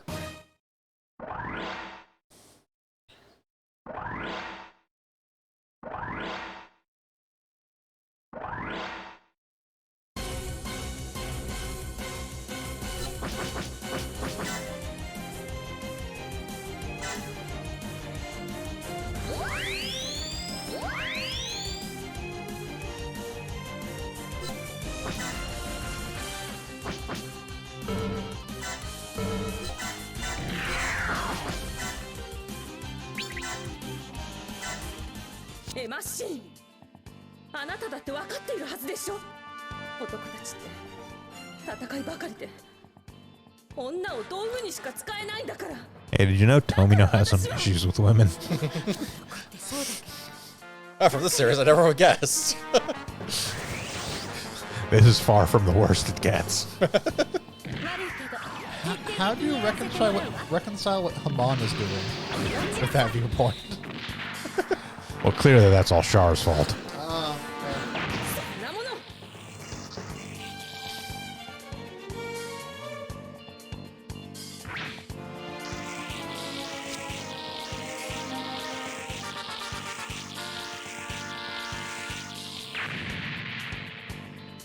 No, that's all you are to Paptimus. He's a dick bag. Yes. Also, he's dead now. You didn't see him, but he's splattered all over the front at the same time.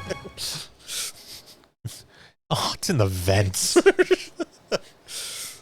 There's maybe a bit of his head and Comes the back man in for bun. repairs. That's What it. the fuck did you do, Camille? My cockpit's gonna smell like Jupiter and Axe body spray for months.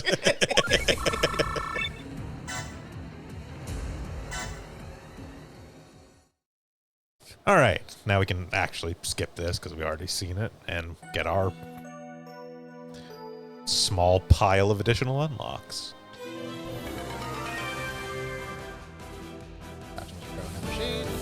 Yep. A Haro. Oh, we got the accessory Haro, which is actually quite good. Yep, there's our gold mod. Again, actually quite a good one. Now to get started with Double Zeta. Forward to that. yeah, got some stuff to develop and Yep. rub against each other, and et cetera, et cetera. Maintenance. Fiddly bits. Oh.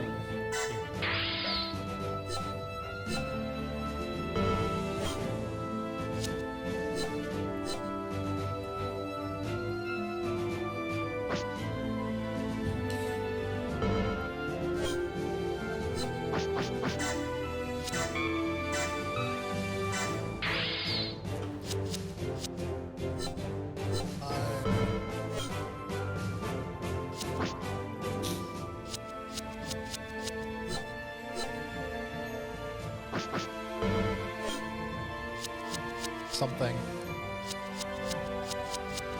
Something indeed. Realistically, The bar's you need, end. you need 3 and then 5. Yep.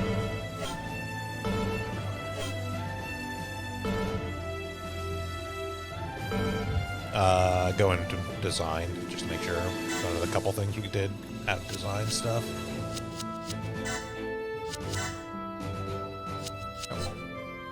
And also check in manage characters for Zeta Amuro, because he was only a little bit off from.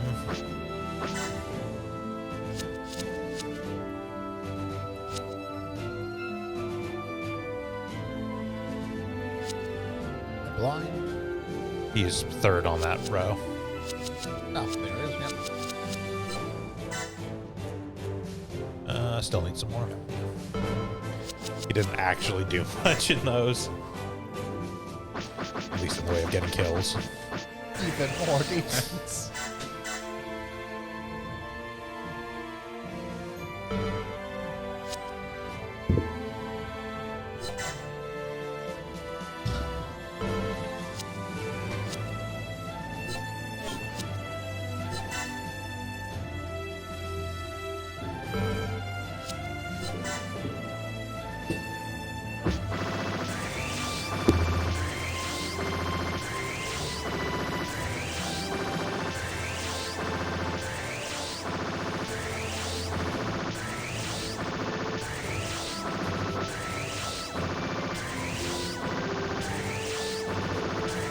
I wish this was just one thing that cost $100. Make too much sense.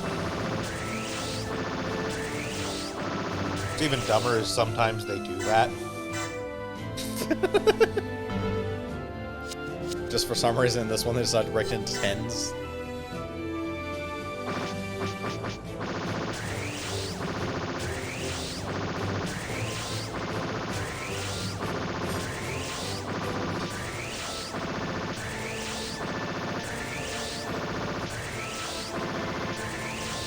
Yeah, because like the incremental progress doesn't do anything. Yeah. No. There are no partial points. Nor would they be worth it anyways. Now we're dealing in scales this big. Yeah, I think we're probably good there. We can do the rest off. I did the off-screen. people who I knew didn't have any skills, so it was only their like stat points. Yeah, but even then, anyone who's in that state, their stat is already so astronomically fucking high that it doesn't really matter.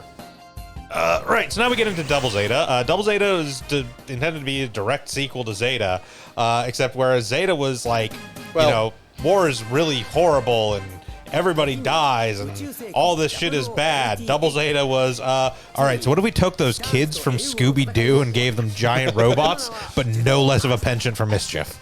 Yeah, this slams straight into action comedy, in spite of the fact that it takes place immediately after Zeta. Follow the Argama, which is leaping or limping out of that conflict with basically a mobile suit, and even worse, it's the Methus. Technically, it has the Zeta, it's just that it doesn't have anyone to pilot it unless you count Fall. Yes, because, again, while that wasn't shown here because they were doing a new translation, at the end of actual Zeta, yeah, Camille is entirely comatose. He is in a completely vegetative state. He does actually semi-canonically get better.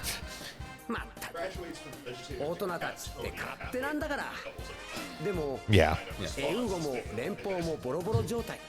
Yeah, he does show up in Double Zeta, and has some level of stimulus response. But yes, semi-canonically past that point, he actually fully recovers and becomes a doctor.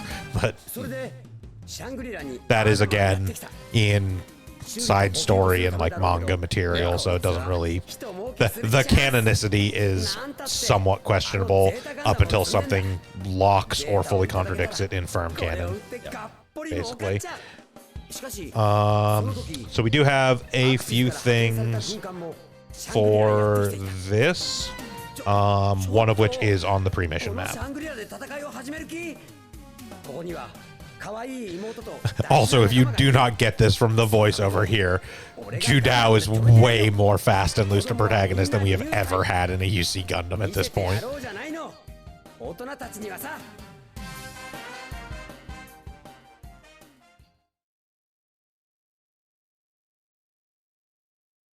He is extremely a punk kid.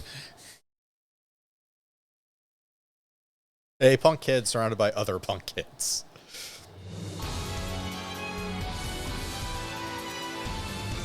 Shido Double Zeta.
So, interestingly here, despite the fact that the Zeta they use in this game is a new translation, the start of Double Zeta here, they go with the start of Double Zeta where Camille is in a vegetative state. They weren't going to change this. It's kind of hard to scrub. I mean, it could be argued that they're just like, oh, Camille's in really bad shape after that battle. We need to get him to a hospital. Yeah. But it's like, no, it's like straight up like, yeah, no, Camille is currently drooling on a bed in the infirmary. Yeah,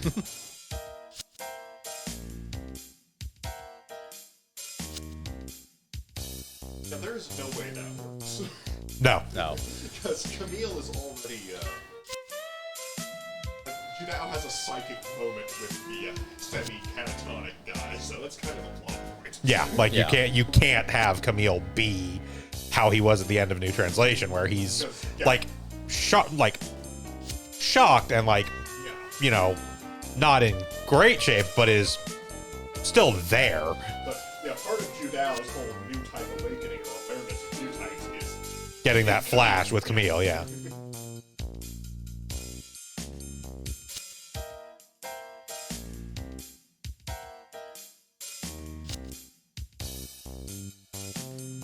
Beach and Mondo. Chuck both of these motherfuckers out the airlock. These are the shitters on our team.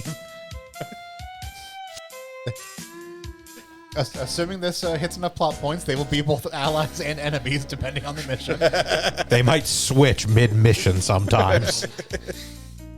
That's yeah, that sounds about right. This is the only mission we needed a purple tag for the enemies for. They're like the #1 example of why you should have fucking keys in this universe. Somehow, Okay, most of this entire This most series is of Double why you should have Zeta. keys in your but they're the most egregious as far as stealing mobile suits. also for Every plan they have steals a mobile suit. Also, for no explicit reason, even beyond the stealing the mobile suits, for some godforsaken reason, Beecha ends up controlling the fucking Yakushiki. Way to have one of the scariest motherfuckers in Zeta thrown into a zany comedy plot. And the butt of Yep. the joke. The first returning character from Zeta, Yazan motherfucking Gable. It's like, in space in his little escape pod. Where Yazan am I? Gable in the series he was born to be in. no, he is so much better in Double Zeta than he is in Zeta, and I love him in Zeta already. But in Double Zeta, he is just You can see that Dick Dastard is that one random Gemon. Yeah, Yeah.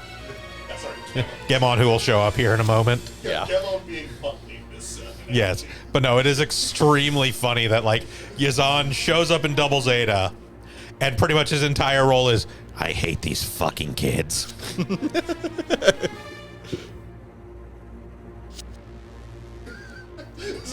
What? Give me a knife. Look, Yazan took some head trauma while he was in the pod. It's fine. No, even without head trauma, I can 100%. Yeah, see Yazan. Yeah, it has nothing to, enlisting it has nothing to do children with anything. Even beyond that, it has nothing to do with head trauma. Yazan will climb out of that fucking pod and go attack the Argama with his fucking teeth if he has to. He's Yazan fucking Gable. It's out of spite. Just hates the art.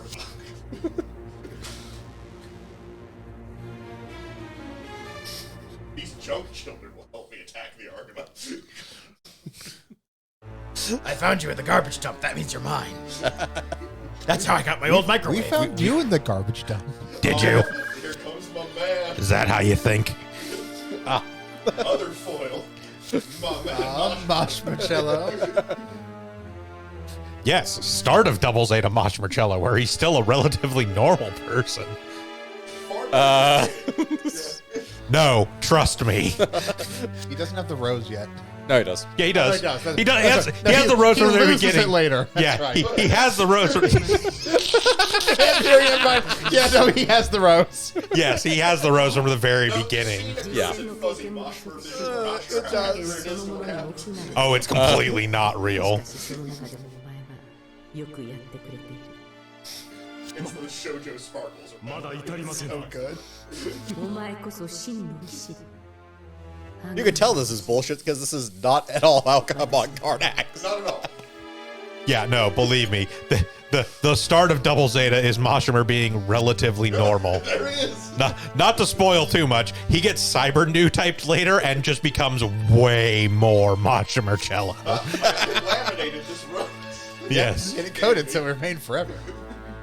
Ah, a male cyber new type for fucking once. They happen. It's a lot less frequent, I'm guessing. Technically speaking, the, again, semi-canonical first cyber new type was male. No matter which one you're talking about. I mean, in fairness, it doesn't help. The first series they show up in is Zeta, which there are a lot of women in Zeta. Yeah. Yes, Zeta Gundam, the Mary Jane loves Spider-Man of the Gundam universe. Yes. There's like 30% of the series is taken up by women falling head over heels for either Camille, Quattro, or Baptimus. Or Jared for some reason. Yeah. That's Although more. ones following him are far more of a death sentence. That happens earlier in the series where Jared is significantly less of a douchebag. Yes. But, Is he less of a douchebag? I mean, one of our first interactions with Jared is getting in a fight with a kid because because he thinks it's a girl's name. Okay, fair enough. Well, So, no, that's Camille attacking Yeah, I him, was going to say, actually. I believe you're being very generous to call what happens there a fight. It's more, Jared makes a snarky comment and then gets fucking judo thrown into the deck. Okay. There was one other male cyber new type that Zeta no one cares about. Gates Kaba, who was Oh, yeah, that guy. the Yeah. Otherbound Dog pilot. Yeah. But no, technically speaking, dependent upon canon, and which canon you follow, the first cyber new type was either Zero Murasame or Jill, the little brother of the spy girl from 0079, just because that family hadn't already faced enough tragedy.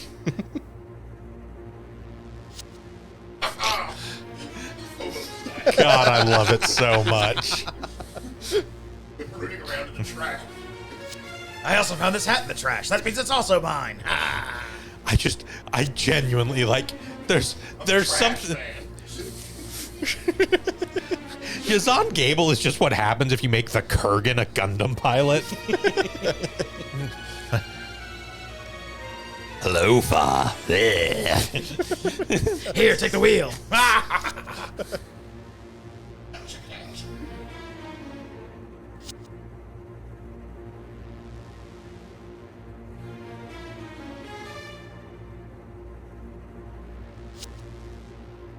It's not sleeping. Eyes are open. Eyes are open. A Federation pilot who, to this day, we do not know his name. I know his name. Yep, having our little moment with the catatonic new type. Stars, comets, galaxies, Orion, space. Oh shit, did I touch a weird needle in the junk pile again? Camille, a weird needle in the junk pile. Yeah, this is totally not changing a damn thing for a No. translation. No, it's just extremely funny that this game uses a new translation for Zeta. So explicitly like has the final scene with like Fa finding Camille floating out in space and then talking to each other. Yeah. And then it's like, oh well, I guess he fucking went comatose when they got back to the ship or something. They got back to the ship, and as he was getting out of the, or as he's like hit the deck, he slipped and hit his head. Yeah. Terrible way to go. That argument's gotta come in.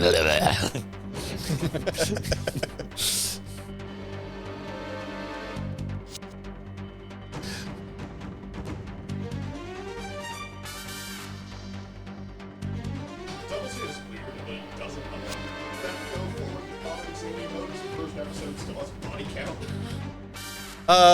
It has, okay, so it has body count. Yeah, the first episode has a body count. It's but not even the first episode. Like, there are pilots who die in the, like, mobile suit fights. It's just, it doesn't really take away from the It doesn't tone. focus on it by any Let's means. say, for some, it takes it to like episode 2 or 3 though before it gets full zany. Because original, they kill a long-term background character, Sayagusa. Yeah. Yeah.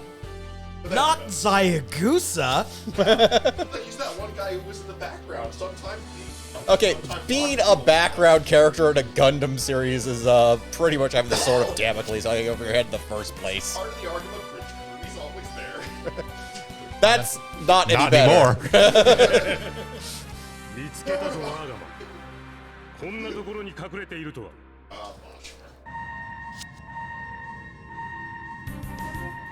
Yes, Alice J, which has a severe case of not being able to close the hatch.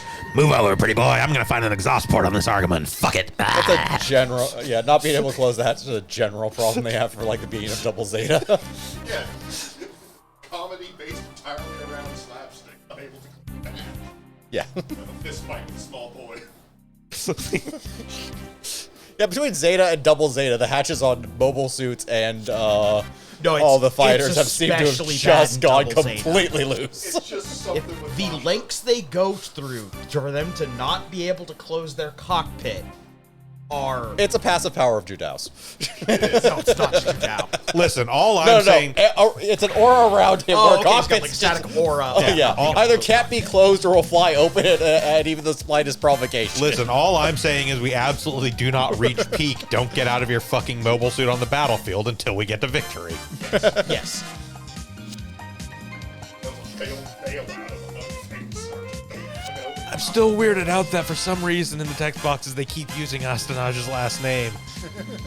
Because he has a last name. He does have a last name. I don't think it literally ever gets said in the whole series. Ever. No, it's just Astonage. Yeah, no, he's just Astonage.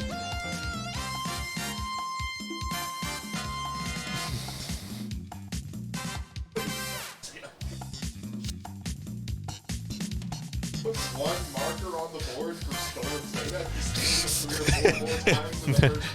Judo Ashta, whoever you are, there's no way you can pilot that Zeta. We won't know until I try. Oh, fuck, he's one of those. So, please don't get in the gun. Please don't get in the gun. Bright is as Bright is talking on the communicator, he's literally reaching under his chair, grabbing the whiskey, and just pouring it down his ass, like, Whiskey, full of aspirin. It's not lying.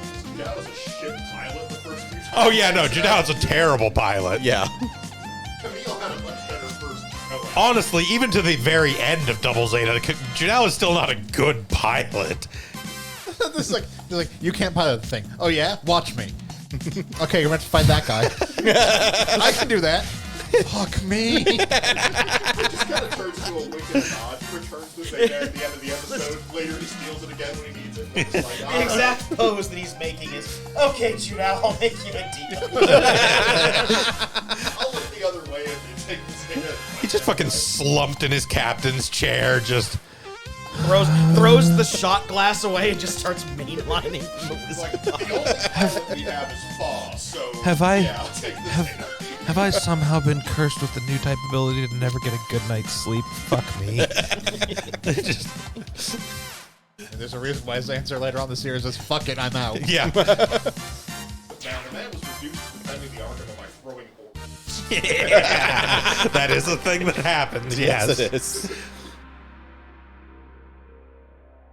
The true knight Marshmallow. God bless you, Marshmallow.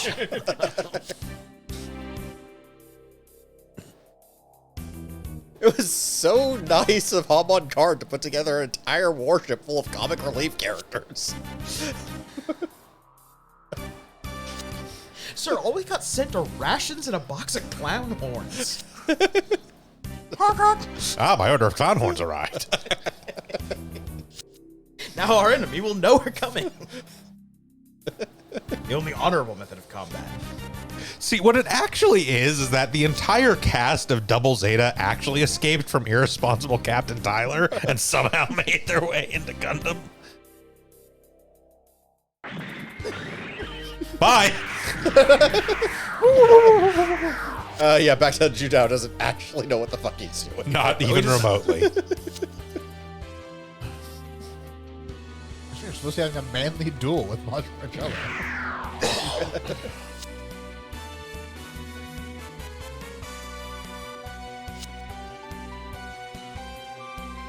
Like the Victory Gundam? Can I steal that? Is that in here?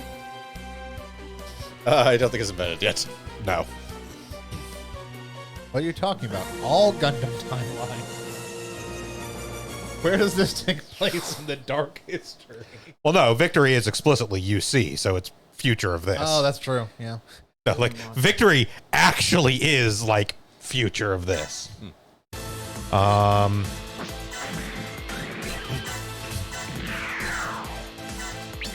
So there is more to do after we defeat Mashimer, and that's where the special mission for this comes in. Okay. 真面目に戦う気があるのか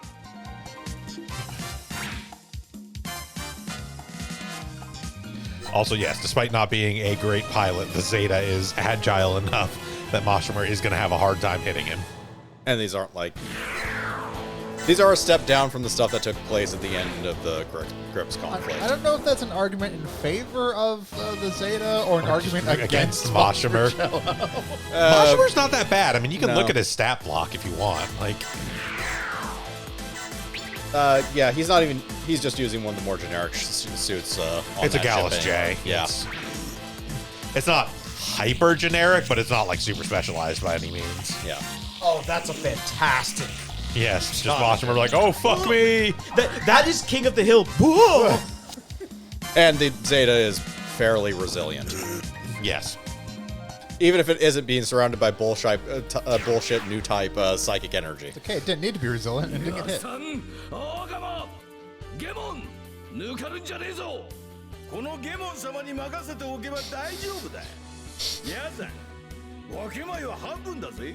忘れるんじゃねえぞ。 The GM, my chest stands for him.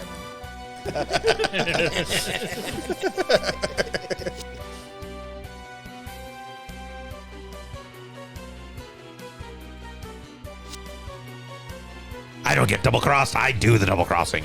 Or something, I guess. I was actually pretty loyal to the Titans. Except when it wasn't. Look, they occasionally told me not to murder things, and that's just not cool. There's also that captain and warship that he intentionally gets blown up by luring the Zeta Gundam to it and then dodging at the last but second. I didn't shoot it. It wasn't me. Behind it. Their fault for not dodging. Oh, Camille, what have you done? You monster. Naughty boy. Yes, odd of the words scrupulous don't belong within a mile of each other.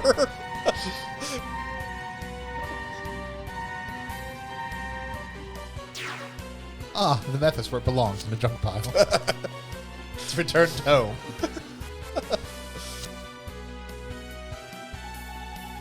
I've got home debris field advantage. As I said, it's like the safest mobile suit to be in because you I can't see it. It could be anywhere. Box of screws.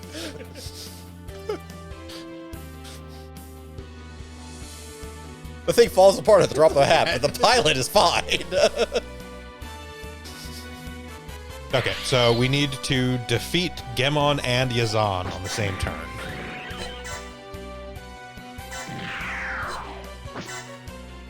Which I believe can be, like, on a counterattack even, but...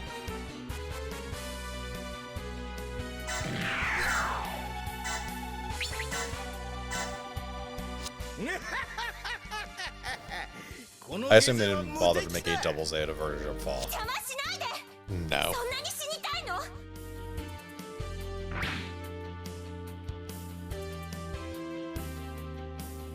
Be careful not to kill them on accident. Yes. Yeah, They're in Gizes. These things aren't good. they are salvage or My mobile. vote for what should be Oh, the so. Moss for Jello, back with another suit. Yep.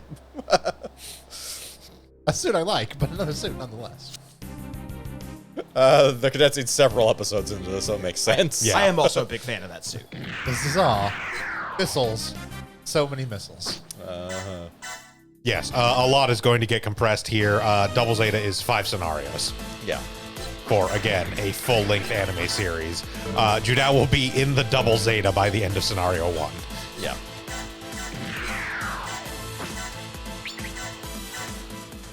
Whereas it takes like 12 episodes for him to get the damn thing or something. Yeah. 11, like, something like that. Yeah, it's like 10 or 11 before the Double Zeta actually shows up. You missed. It's far. In the Methus.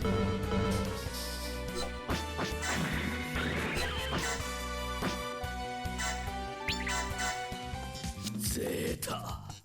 俺の邪魔ばかりしやがってティターンズの俺がこんな惨めなモビルスーツに乗っているのもジャンクやゴドキ Though I can confirm she does kill Hyzak in the Methus, that just speaks more lowly of the Hyzak than it does anything of the Methus, say anything of the Methus. Again, any kill count Fa has during the Grips conflict is accidental at best.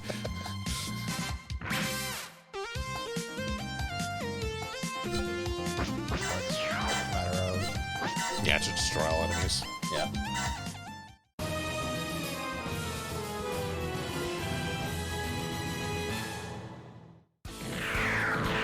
That's what I figured he was going to do. Yep.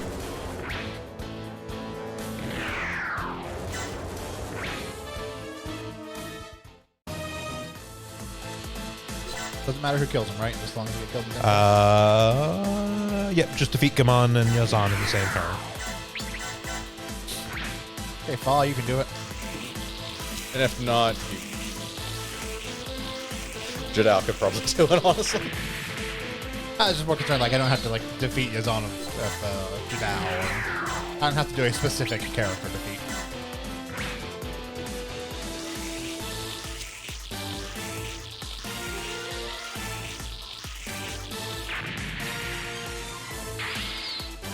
Yep.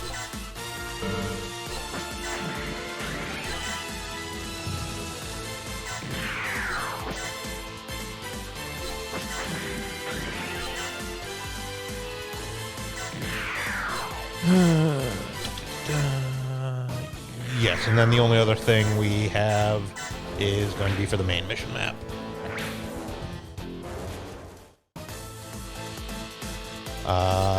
Which I believe is actually just the challenge for the main mission map anyways, so...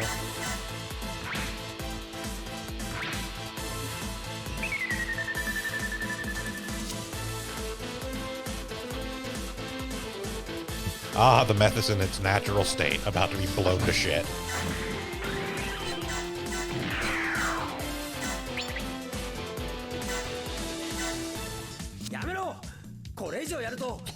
You're really bad at this. I mean, they both are really bad at this.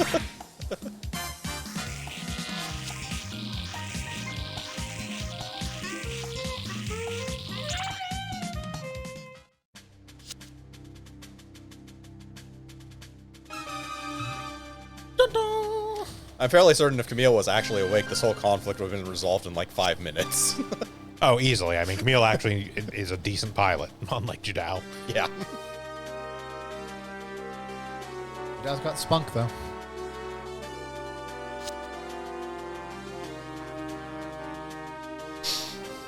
Trades the Zeta Gundam for a sandwich.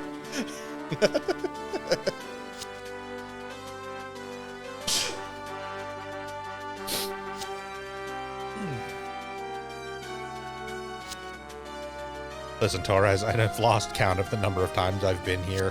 It's just better to, just better to humor them. They're gonna take the Gundam anyways.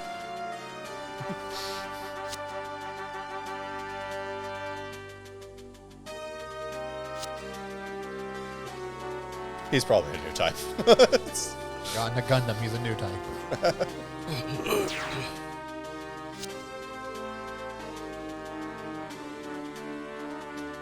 Ah, a character exists to be a tongue twister.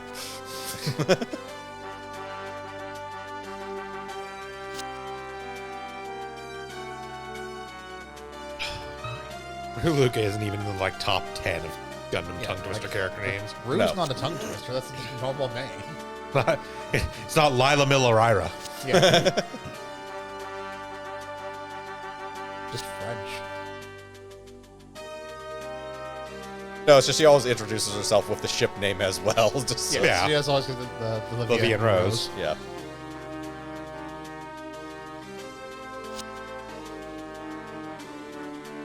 Remember correctly, she's the one who kills the worst character in the series. Yes. I believe you are correct. I do believe she is the one that gets the kill on Glemmy. I guess because Glemmy's obsessed with her for some reason.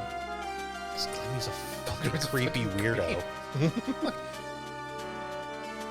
Because his weird sex dolls, children he uses to fight wasn't enough. So he had to-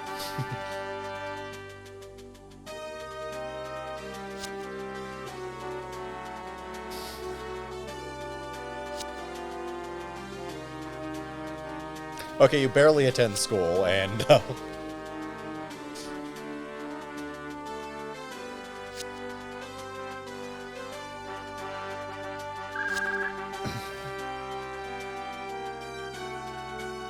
I have independent authority within the Federation. I do what I want.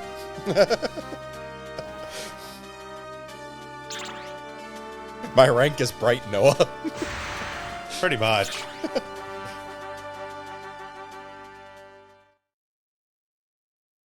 There's a reason later on he's in charge of Londo Bell.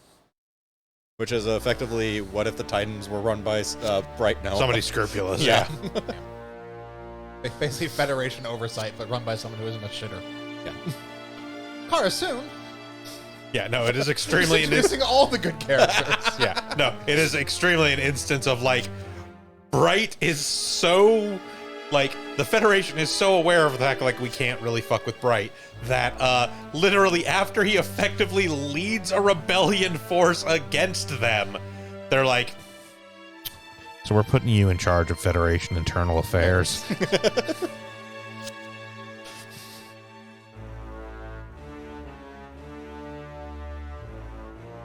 You still would have lost.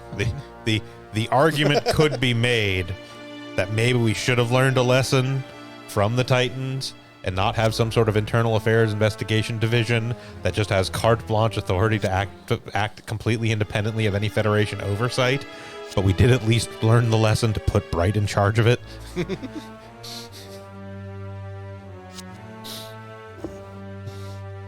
No, Moshmer. No, she won't. One of my favorite parts of early Zeta Gundam is the interaction between Kara and Double Zeta, Moshmer, Yeah. because they know each other so well and know all the right buttons to push. The mic wasn't even on. What? It is two co-workers who hate the shit out of each other.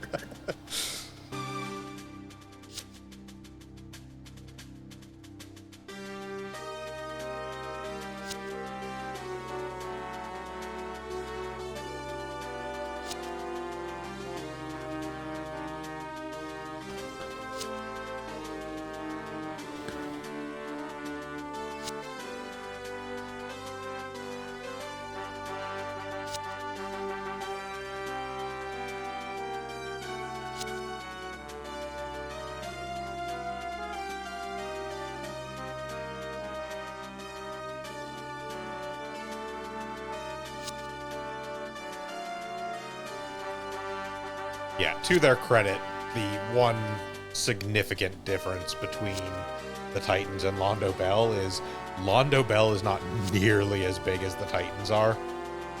Londo Bell isn't an entire military force. No, Londo Bell is 4 ships.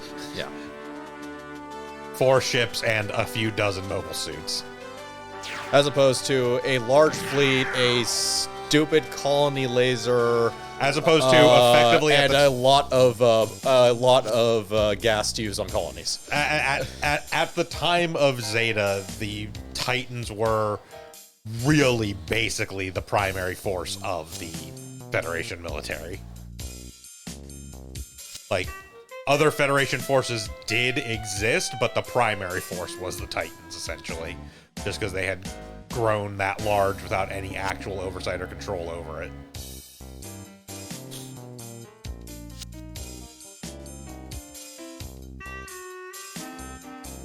Read Gen Mondo, everyone.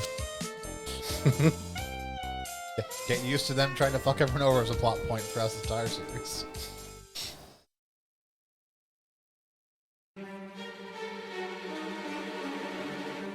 Sell them out and take our reward back to Shangri-La. Isn't Shangri-La a shithole? Yeah, but we could be rich in a shithole.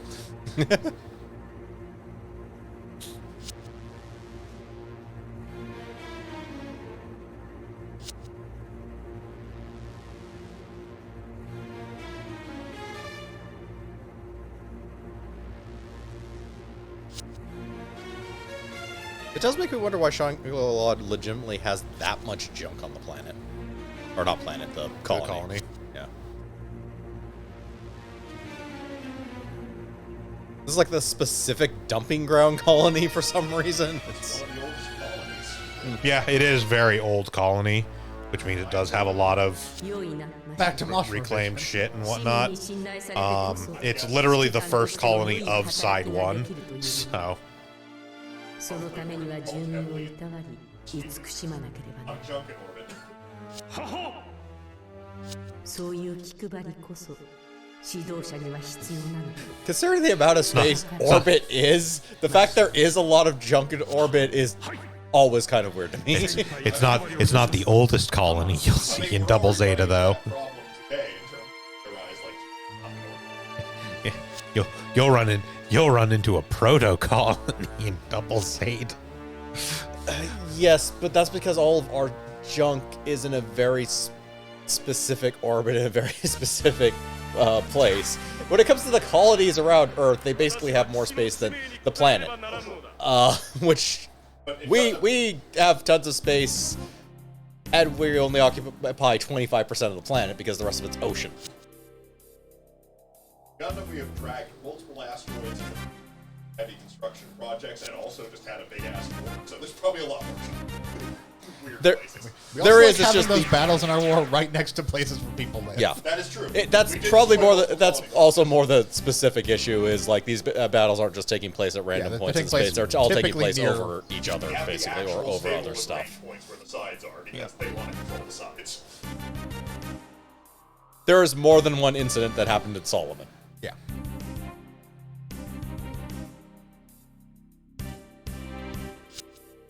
As a matter of fact, there's probably a holy shit ton of junk at Solomon, especially from Operation Stardust. Yeah. Because in spite what it looked like, no, a nuclear weapon's not going to just like wipe everything from existence. It's still there. And also during the 1 year war a few years prior, they hit Solomon with a goddamn solar mirror. Yeah. Yeah, it did get hit with a giant laser thing. There's a lot of debris around Solomon. Yeah. I'm sorry, come face me. Thank you, Federation, for renaming everything. Yeah.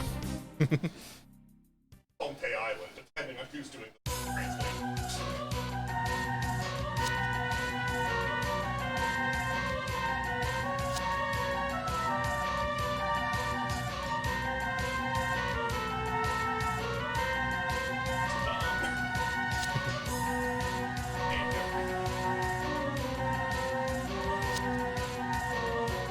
I'm not sure, but it won't matter because we'll send out like 3 or 2 other ships will show up.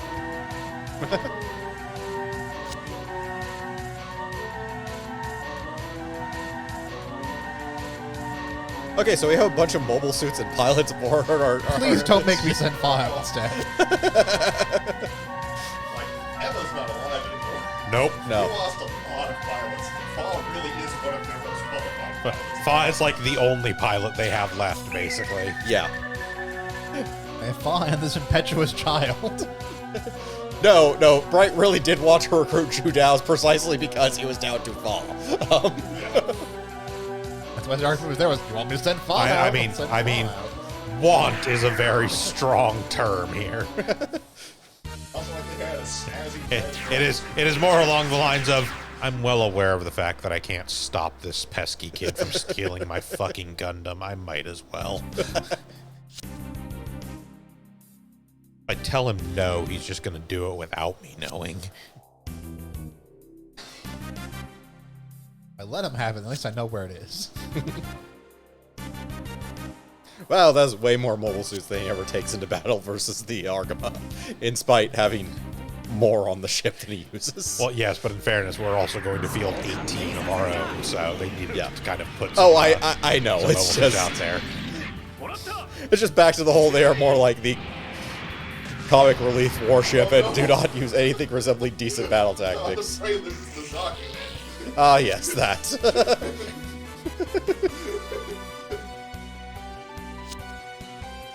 This is still mission 1, isn't it? Yes. Squeezing a lot of info. Wow. Yeah, there's a lot of plotting. I'm just a little guy, and it's my birthday. Yeah.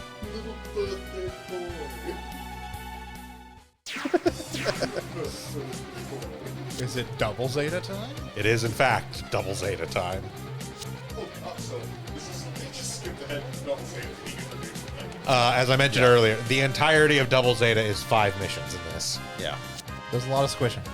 God willing, they skip Moon Moon. It's very important. I mean, later.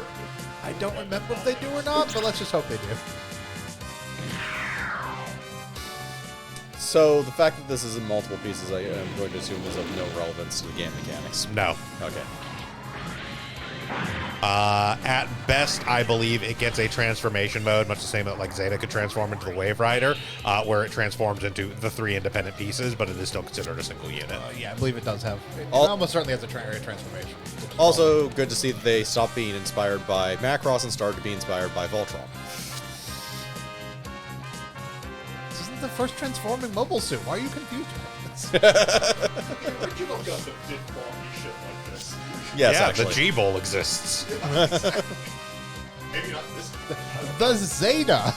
Well, that was a transformable, but not a combiner. Yeah. Yeah, but it didn't say it combined. It said Yeah, it I know. transformed. Also, the combiner being mechanical. Victory Gundam, where like Russo actually incorporates it in the fight style. So these are green pilots.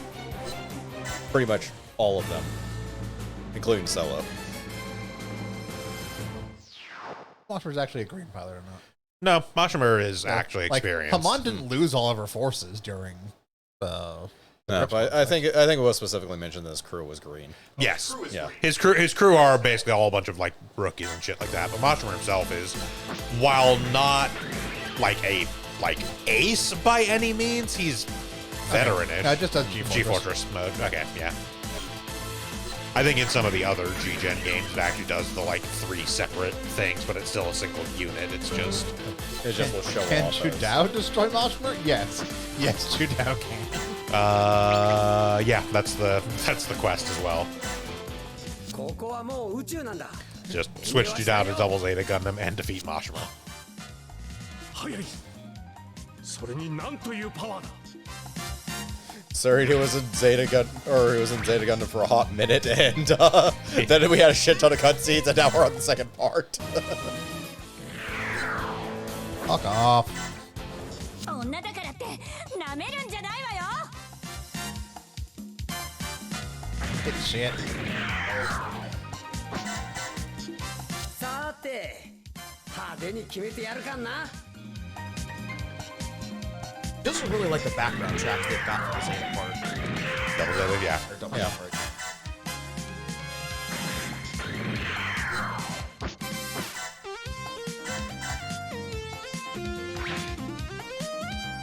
Yeah, I mean, bye, Glemmy. That was Glemmy? Yeah.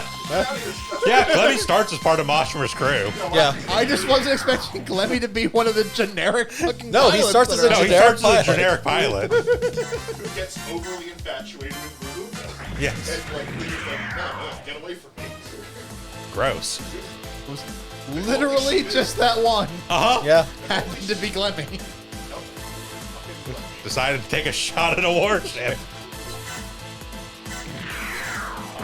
As usual, Glemmy trying to exhibit big dick energy he doesn't have. Appreciate that. Oh, I might be changing my Steam picture. just the fact that Lemmy Toto starts off and then he becomes main villain later. Yeah. And yes, Mashimer, the Hama Hama was, in fact, not enough. The Hama Hama is fucking garbage. I mean, The Hama Hama is such a piece of fucking garbage that there is a quest in this game that you get by adding all the quote-unquote Royal Guard mobile suits to the production list. This doesn't consider the Hama Hama a Royal Guard suit, despite it being a Royal Guard suit. They were experimenting with quasi-psychology. Yeah, that quest requires you to do the Arjarja, the Gazelle, and the Gazar. The Hama Hama's only job is to become frozen better, but bigger, much better suit. Basically. Ah, このリズムこの振動 We're the Misfits. Our songs are better. The Misfits, and we're gonna get her. God, she's almost as bloodthirsty as Gazan, but he's having more fun somehow. Look if Gazan didn't know where he was. yeah, that's accurate. Yeah.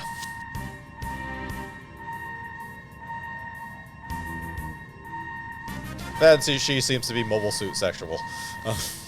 Kinda, I yeah. didn't want to get in the movies. Yeah, so the only other thing we've got is just completing the mission. Some gods of seas? Yeah. Drossies. Atrocities.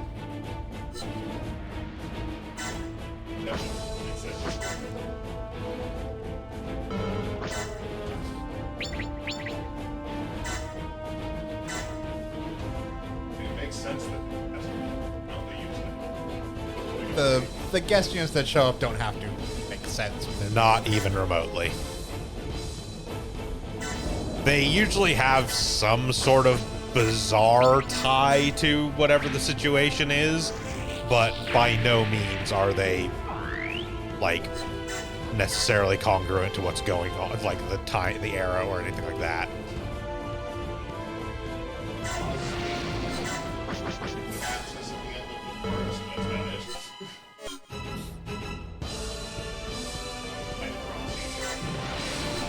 Yeah, no, there are extremely instances where, like, in, like, 0079, for instance, like, oh, look, a gun tank R34. Or, like, or you'll have shit where, like, oh, the fucking, like, fucking sleeves Gira Zulus showing up in, like, Zeta.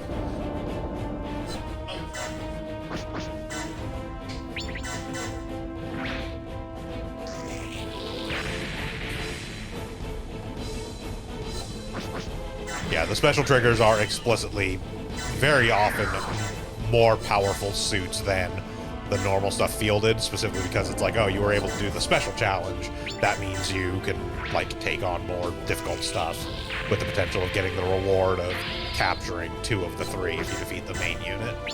Because obviously you are not just running around with a bunch of 0079 units. It's kind of the same thing as, like, that quest in the last one where it was like, oh, you have to, like, do this very tight timing to make sure that, like, Camille can defeat Shirako by turn 6. Like, very much doesn't take into account us fielding Zeta Amuro in the fucking Hainu with, like, 10 levels on the Hainu.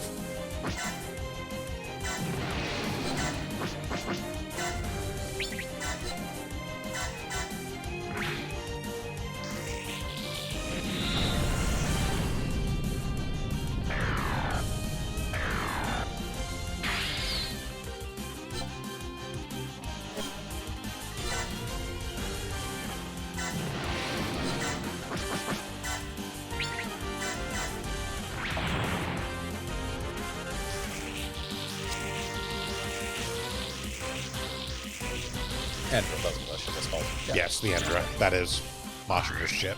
Yeah.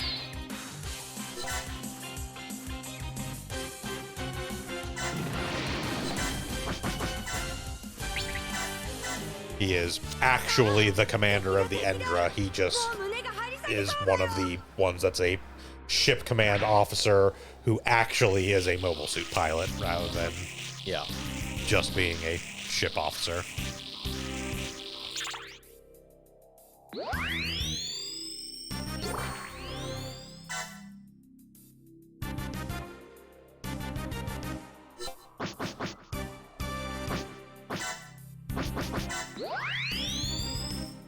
Three Drossies. Free, like, probably 7 or 8K. I think they're going to be a little more than that, actually.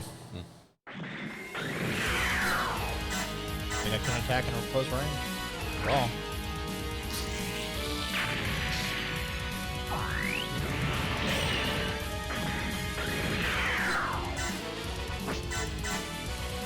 Gotta have my fire everything is AI.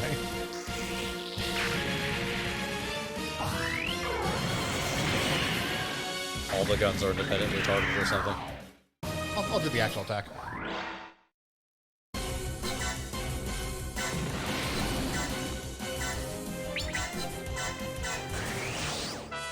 It has the Alice system, which is also a AI that like does targeting calculations and stuff like that. You can fire weapons.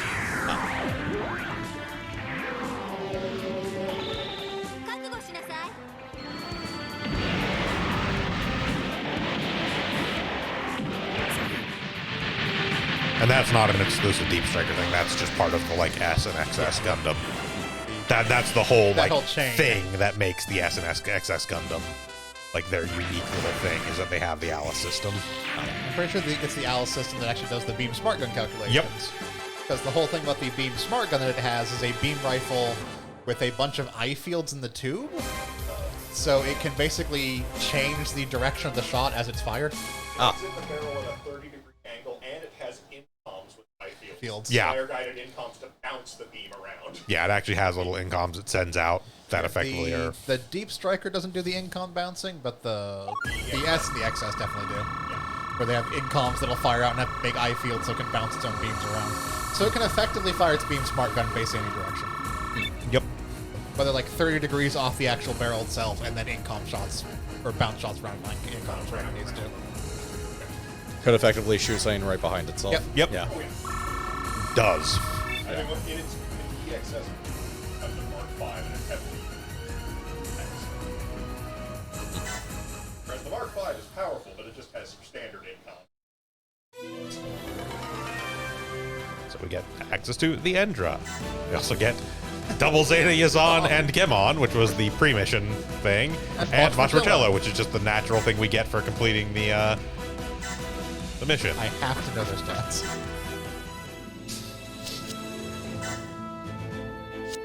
I'd assume Yazan is Yazan. Give or take. I mean, you're not wrong. He is quite good at ranged combat, basically. Yeah. Gemon is fucking terrible. Machmar is going to have a change button. Yep. By the way, if you haven't seen what future Machmarcello looks like. Apparently his cyber new type operation gave him a great hatred for sleeves. His Impeccable pecs. His stat block is not actually half bad in like cyber new actually. type mode. Gets 190 Awakened, so tightens his mid range for. Yeah, he's a little bit worse ranged in melee. Or a little he's better across the board actually. Yeah, like he's 20 better in everything. 20 boosts and then 40 to reaction and just a flat 190 awaken. Get this fucking garbage. I know what you're talking about. It's fantastic. So below average, got it. Yep. In He's everything. fucking garbage. Oh, no, wrong button. Do organized captures so we can.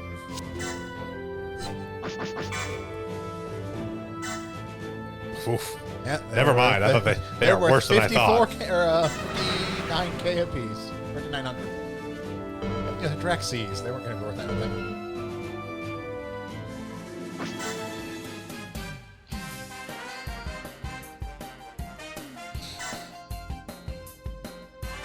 He's obviously just emulating come on and earn no sleeve strategy. It's not an anime, it's real life. ダブルゼータの圧倒的なパワー。それには敵の新型モビルスーツですらかなう I ことはなか don't った。 think we have a single special mission for Scenario 2. 大変なことが起こっていたんだ。 Yeah, no special quests for Scenario 2. グレミー・トトがリーナを連れ去った。ちくしょう、妹、リーナを返せ。 Like, these sleeves are a conspiracy of gravity against space noids? No, sleeves are a different faction. They're tougher than Unicorn. 単独アクシズに潜入した。そして一人の女の子と出会ったんだ。 The Mothman just knew that in the future sleeves was going to be a thing, and he didn't want to be associated with that organization. Who would ever take an organization seriously if their leader is named Full Frontal? 私を探しに来たんでしょ。私は LP プルよろしくよろしくったってどこかであったっけ。もう忘れたの。悪いけど人違いだよ。俺は急いでんの。またね。ダメ一緒にいるの。 One of my first introductions to Puru was in the Dynasty Warriors Gundam game, where she mimics Domo. Yes, where Domo calls in his Gundam and like, Gundam! Snap, and it flies in. Puru goes, that looks like fun! Quibbly! Snap, and Domo's like, that's not gonna work. And then the Quibbly flies, and he's like, what the fuck? Not the best G Gundam thing from Dynasty Warriors Gundam. No, that is Miliardo Beastcraft and Master Asia doing the full like. It wasn't Master Asia. That was with Domo. No, that was. No, his team is Puru, Domon, and Miliardo Peacecraft. Okay. They do the East is burning red thing, and Miliardo's like, I'm not going to do it. Puru's like, come on! It's like, look! They like get super into it. They go through the entire like dance. They do the full dance with the tall geese, the Shining Gundam, and the Quibbly. どこだって言ってもわかんないんじゃないかな。スカンナその物言いはやめろ撃つなあんた俺の所属が聞きたいんだろ教えてやるよ俺の所属はアーガマなの分かった Why do I feel like pissing right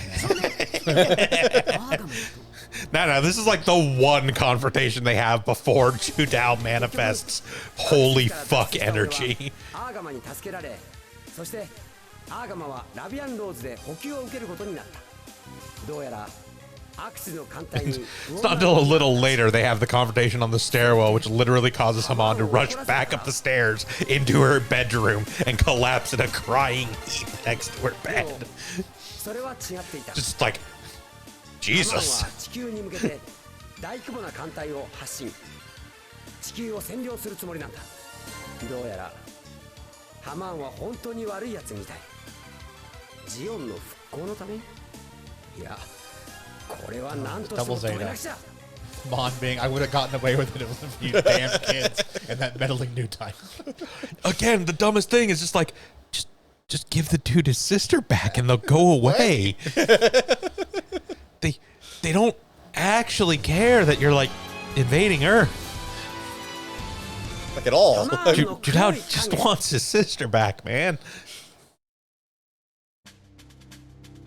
And then you make it look like his sister died, which Zhao just wants revenge at that point. Yeah.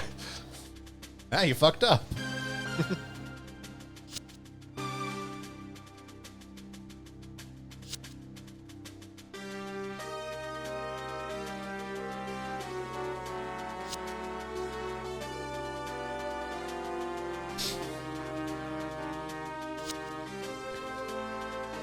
Yes, the kidnapping plot.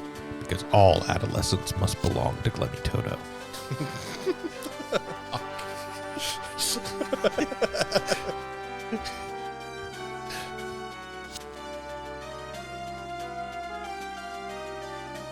It really is a massive. His Bath was just literally the creepiest fucking villain. Yeah, it really is a notable thing that you are in a series that does contain Yazan Gable and yet somehow are still the greasiest person in the series.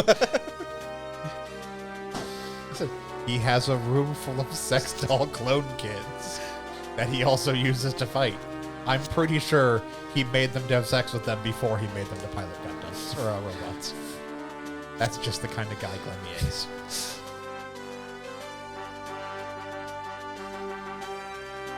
Glemmy, I want you to make a room full of clones. Okay. To fight. Oh. Yeah, I guess we can do that too. Let me go make some modifications to the programming.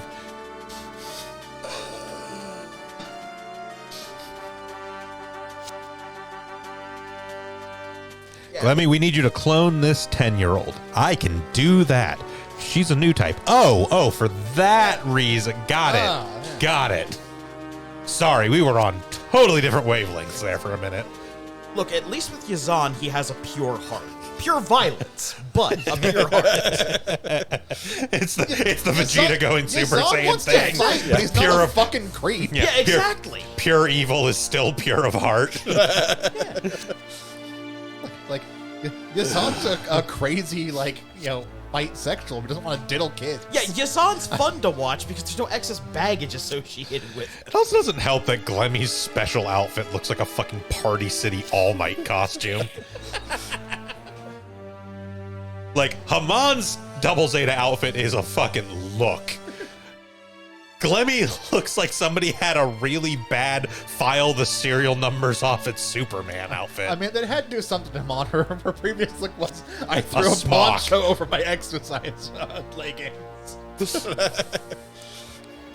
Yes, but there's I was do in the middle of something of working it, out. and then Shit, there's throw a poncho on. There's Haman's previous outfit, and then there's this nonsense. Because apparently Side 3 is a giant party city. That was I want to be Mar, now it's I want to be Queen. Yes, Haman had to let people know she is the queen of space. And this is the 80s. All right, Clemmy. I'm not going to ask questions. I'm just going to give you the Psycho Gundam, and if it happens to find a pilot somehow, I'm just going to let that ride. For now. Where do they keep finding Psycho Gundams?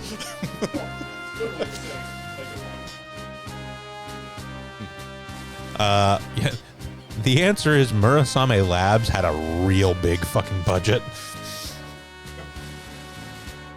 Also, the Psycho Gundam Mark II wasn't destroyed in this Yeah, pilot. that's the other thing too. Yeah, the Psycho Gundam actually didn't get destroyed.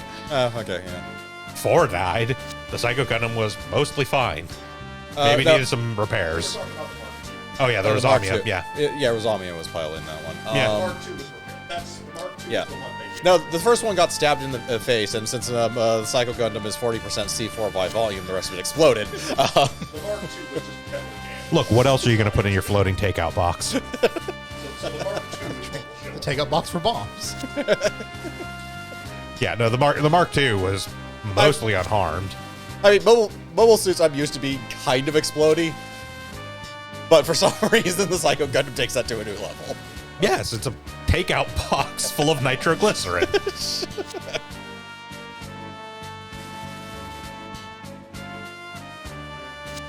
Look, I'm not going to drop this. They know what they designed. I was going with it as an oversized power source because they needed something to fire the ridiculous nigh omnidirectional ineffective lasers. They knew what they built, and the mobile armor form of the Psycho Gundam may as well have a big golden circle on it that says "Thank you, enjoy your meal." It's also apparently powered by Fury. So, Fury is very explosive. Psycho Gundam has a will of its own. Amazing. How did you make a Gundam that hates? For pretty much everyone else who pilots it hates the thing. The Psycho Gundam, yeah, it hates. The mobile suit that hates. Now, the mobile suit that hates is the Totus Ritter. That's true. Pale Rider, Totus Ritter, etc. The Totus Ritter didn't hate because it was piloted by somebody who wasn't fucking crazy. The Pale Rider hates. Yeah. そしてガンダムのパイロットはジュドーアーした柔道アーシタ柔道は It did 私 you の bad. お兄 It ちゃん really did you bad. 違う No. 柔道は敵だ That's okay. Puru is one of those ones that like 柔 gets 道は敵 a real bad raw deal in the actual show she's from, but literally like every single piece of side material or like splinter story, like Remember that she was a delight to have around. yes, Yeah, Puru pretty Puru much. is just like the best character. Yeah. Like again, as previously noted, she gets Miliardo Peacecraft to mellow the fuck out in Gundam Warriors. But if you're a Puru clone, then you get horribly tragic backstories. You have to deal with Galemi. Of course you have a horribly tragic Here's backstory. You get Marina Cruz. Here's the actual interesting thing about that. It's like, yes, for the most part, the two Puru clones that actually like have significant stories and personalities do end poorly. Again, in most side story things that they're involved in, they actually typically put in ways to make Puru 2's stuff not end up nearly as badly. Like, for instance, when they include double Zeta stuff in Super Robot Wars, you can almost always actually recruit Puru 2 to your side. And when that happens, it's almost always involves having Judao and Puru already on your team and like interacting with her, and you recruit her to her side. And there's one very notable one where like the next mission, the opening cutscenes are literally Puru and Puru 2 running all around the warship, just going Puru, Puru, Puru, Puru, Puru. And everyone just being like, yeah, this tracks. Yeah.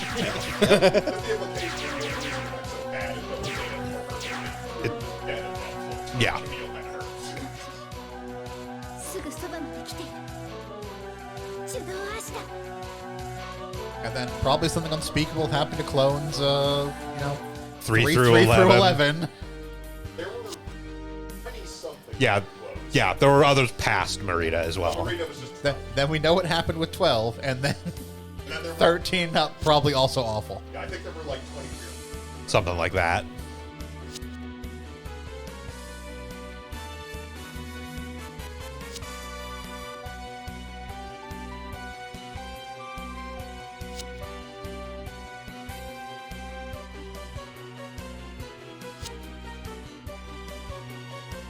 I have half a mind to pick up Puru 12. Just because she has the, like, weird super hyper tune. Yes, when you have her in Puru 12 like, mode. She is basically either super high morale or no morale.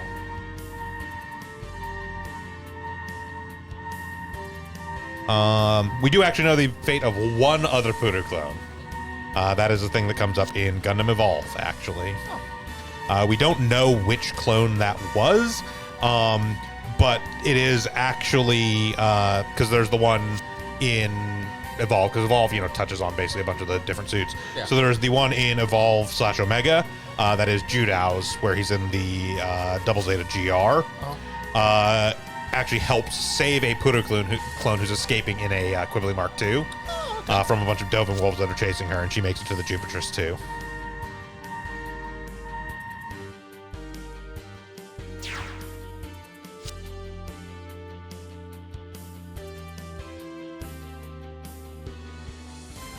Just kill, right? Nothing special? Yeah, no, there's no quest or anything for Scenario 2. It is just do the objectives, if there are any, and then...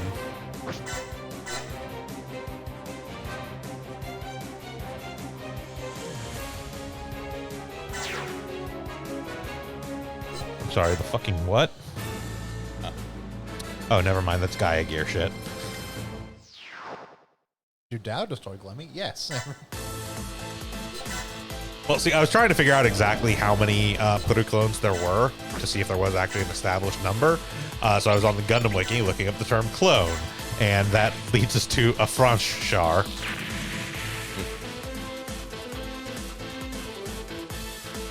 We try not to talk about Gaia Gear.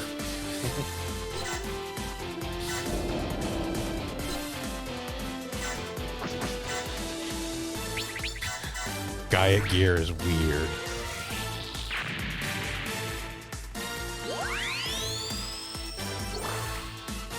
I mean, let's just go with this. Gaia Gear is a story set in the future of the Universal Century timeline, specifically in UC 0203. Once more, the governments of Earth and its space colonies are at odds and resolve their differences with man-machines. The resistance group Metatron fights against the man-hunting attachment police force of the corrupt Earth Federation. To have better chances, Metatron creates a memory clone of the legendary Char Aznable called a Franche Char, who commands the troops of Metatron and pilots the Gaia Gear Alpha. We try not to talk about Gaia Gear. I don't know. In a real rough kind of way, I do appreciate Man Machine. That's some Mad Max after the end apocalypse thing. We have built the man machines. Look like man.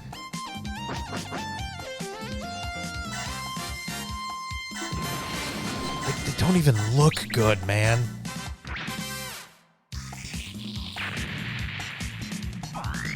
It's so over-designed.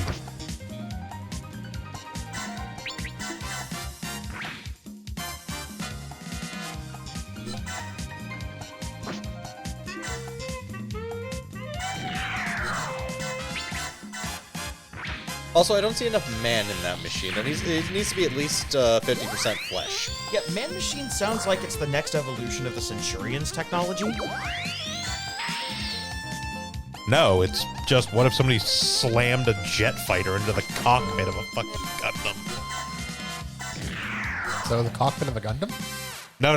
As in, actually slammed it through it. And then they were like... Oh, horizontally through it, and... Yeah. And then they were just like, I mean, that's going to take a lot of effort to clean up. What if we just leave it?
Yeah, that is definitely a thing to give a lot of credit to Double Zeta for. It has an amazing soundtrack. Yeah. Like, part of the nature of it being a more, like, personal level story and less focused on the grand, like, global war scale kind of thing meant they also didn't feel the necessity to have the, like, more, like, big, grandiose kind of orchestral stuff going on, and just could have the more action-y, jazzy kind of stuff for background music and whatnot. Yeah, they could get away with, or they could get away from their normal sound for something that's a lot more appropriate for what is effectively an action comedy. Yeah.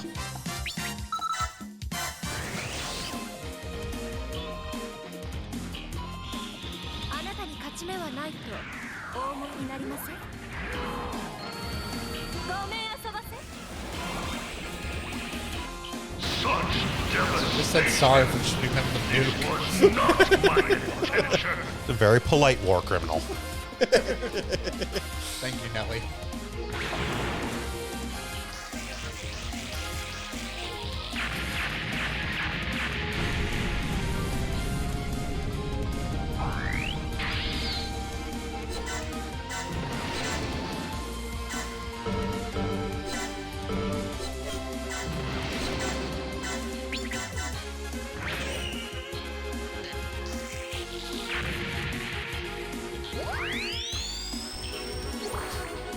More energy. Getting close to the point where we can fire twice. Are getting close to the point where we can fire it twice, and then just put the thing back on the ship for the rest of the mission. This is long enough range you can just pop it out, fire twice, and get back on. How much does it regenerate on the ship? It depends on the maintenance skill of the... I don't think it does, actually. I'm pretty sure that only affects the HP. Might full restore then? Maybe. In the time that I was playing this, I had yet to find a suit that didn't fully recharge its energy in one turn. Yeah, so it might just be a full restore. Because the mechanic skill specifically says that it affects the amount of HP restored.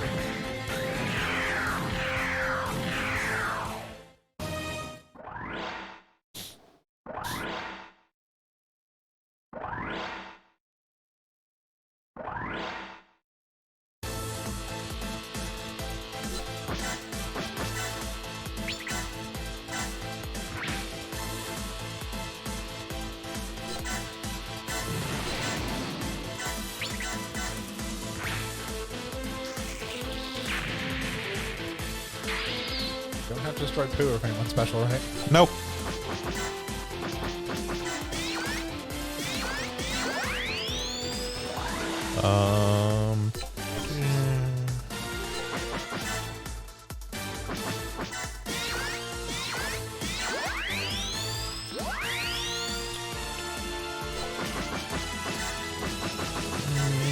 Nope.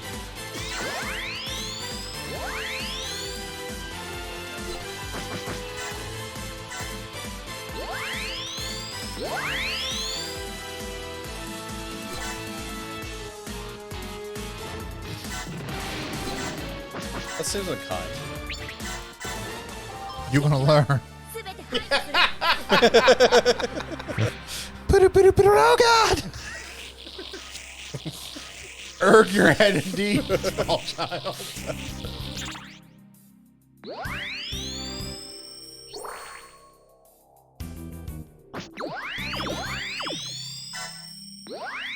Yeah, so I will say this much.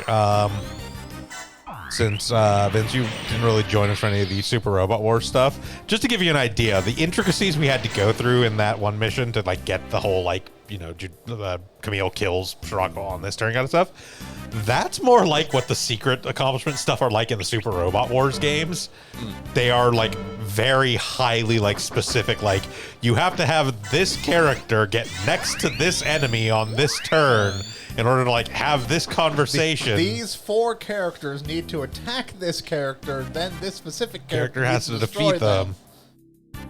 And all this has to be done by turn 3. And this gets you 1 point for that character, so that 30 missions down the line, if you have 6 or more points, you get to recruit that character. You gotta put in some work. Like, don't get me wrong, they're still usually well worth it, but They are like highly specific.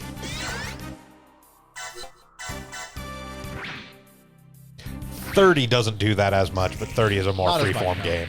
30 has a few special missions that are unlocked by having like certain characters at certain times, but that's about it. I was only needed on you. Yeah. Yep. And even then, you generally don't. There's only like one instance I can think of where you actually miss out on a mission fully, and that's for the Brave stuff with the ninja. Yeah.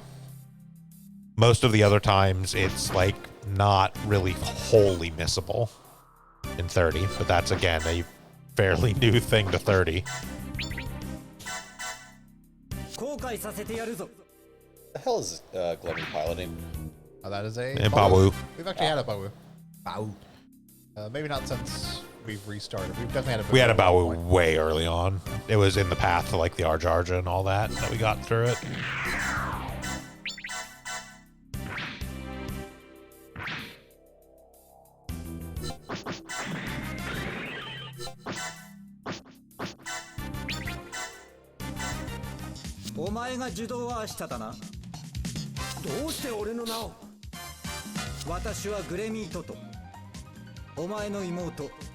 Please stop.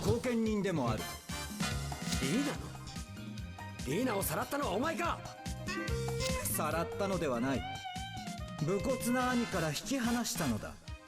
あの子はいいものを持っている。劣悪な環境のもとには置いておけん。勝手なことばかり言うな。俺の妹だぞ。返せ。Oh! Now you fucked up! Now you fucked up! Now you fucked up! You have fucked up now! Now you fucked up! Now you fucked up! Now you fucked up! Now you fucked up! Now you fucked up! Now you have Historic moment. Lemmy Toto fucked up.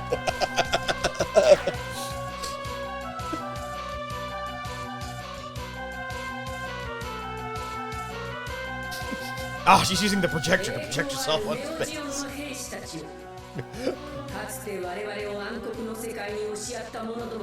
Okay, when Helmon Card stops being subtle, she really stops being subtle. Yeah, no, we weren't kidding about the whole Queen of Space thing.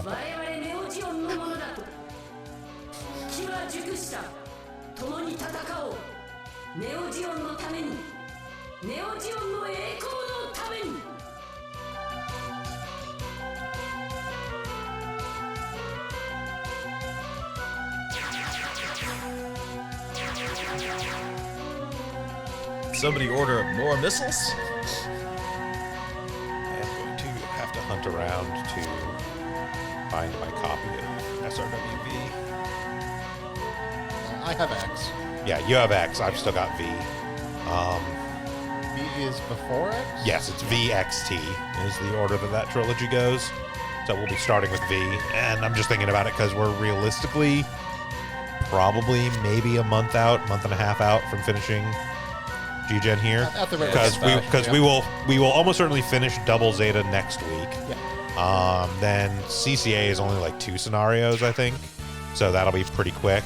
Then we'll have probably like 2-ish. I think Unicorn was 5 or 6. Unicorn is like 5, I think. I think they almost do a Almost 1-for-1 on mission per Unicorn. OVA Yeah. for Unicorn. And then we just have Pathway after that, which I believe is only 2. So yeah, we've got like 5 or 6 more weeks probably. There's also the Dark History bonus chapter thing. Yes, but that's like a single mission. Yeah.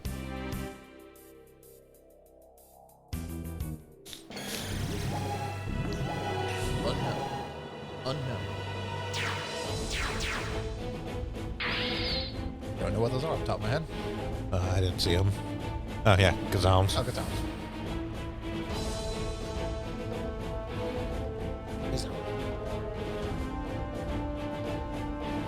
You fucking what?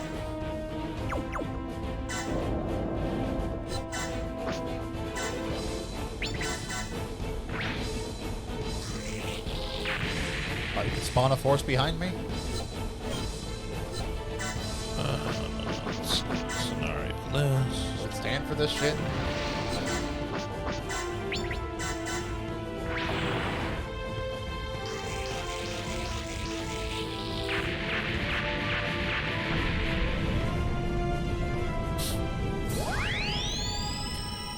Yeah, so we've got 2 for CCA, 6 for UC, 2 for Hathaway. And then, yeah, just the one, like, Dark History one.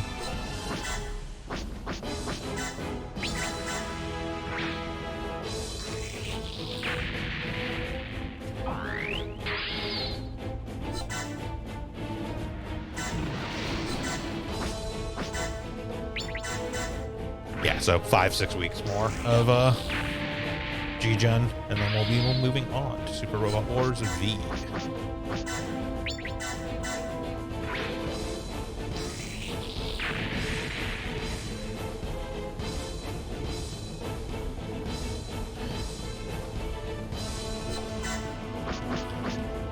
Which, if I remember correctly, has a...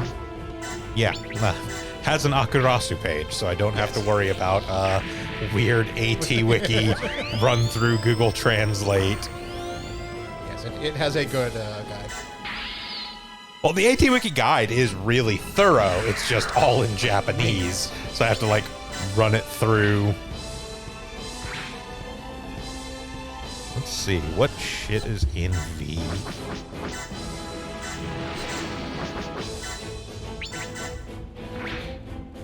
Oh, okay. FMP is in V. Yes, FMP is in V. As is Yamato and Crossange. Crossange Rondo of Dragon? Rondo of Angel and Rondo Dragon, of yes. Angel. That's also in X. Yes, but I believe it I think first, yeah, it first appears in V. Yeah. It makes up a large portion of the X like thing, because there's like Yeah, 8 suits from it or some shit. Yeah, the debuts, the series debuting in V are Hathaway's Flash, so that's units only, it's not scenario. Yeah. Crossbone Skullheart, Crossbone Steel 7. Steel 7 is unit only. Might Gain, that's actually debuted in V. Brave Specimen. Shin Mazinger Zero versus Ankoku Daishogun, which is again units only. Yamato 2199 and Crossange Rondo of Angel and Dragon are debuting in V. We also have Invincible Superman Zambot 3 and Invincible Steelman Daitarn 3. Of course, we have no actual base Gundam, but we have Zeta, Double Zeta, CCA, Seed Destiny, 00 Awakening of the Trailblazer, Unicorn, Nadesco Prince of Darkness, Getter Robo Armageddon, Mazinger Edition Z, The Impact, FMP, and the Evangelion remakes 1.0, 2.0, 3.0. Because obviously these weren't made 2 years ago when the 4th one finally came out. Here comes the Argamon. Much more importantly, the ship on the side that launched a giant-ass fucking... That blew straight through our defenses. Destroyed right into our fleet and started blowing shit up. And yes, I have this highly detailed flowchart system for SRWV. What to do, which mission, and the different splits, and who's in each split, what you can get in the splits. And, Yep. Yeah, the guides that they make on Akazuga are... Yeah, Right. Akurasu is Or Akurasu, really yeah. really thorough. So we will have that, fortunately, for basically all the remaining SRW stuff we're doing, because there's one for V, there's one for X, there's one for 30. Oh, that was Sage Clear. It was just destroy that ship. Ah, well. Wah wah. Well, Fuck them all. well, That's fine. Yeah. Yeah, I mean, we can end a little early. It's like already 3:30 anyways, and we did have to redo a whole mission that we got through half of because we accidentally triggered a stage clear.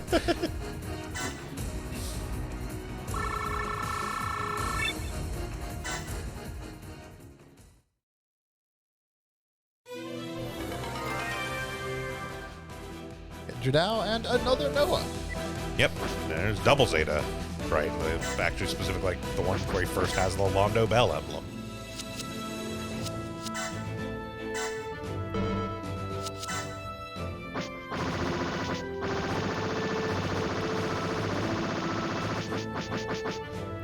And is again almost worth recruiting, even with his like command 50. is Yeah, massive. even with like 50 levels on our other commander, Bright is still almost worth recruiting. And Judao, which is good. Yep. Yeah. Does not have as powerful an awakened stat as Camille, but all his other stats are actually just fucking gross. There's also 0 change between Nope. his, He puts on a normal his suit. normal suit and his non-normal suit. Yeah. No, I mean, there are some characters that are just cosmetic.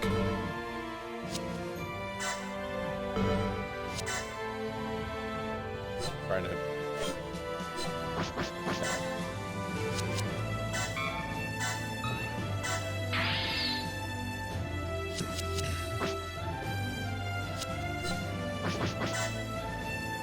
Into it. Zeku lines. Which might be able to go into Zeku's Eye. Goes into something. I'm guessing it's probably the Zeku's Eye. Don't know if the Zeku's Eye is in this game or not. They don't always include it because it's kind of a weird. Yeah, I mean, the Zeku's Eye is here, so the Zeku lines is almost certainly. Yeah, turns to the Zeku's Eye at 4 or 5. No, 4.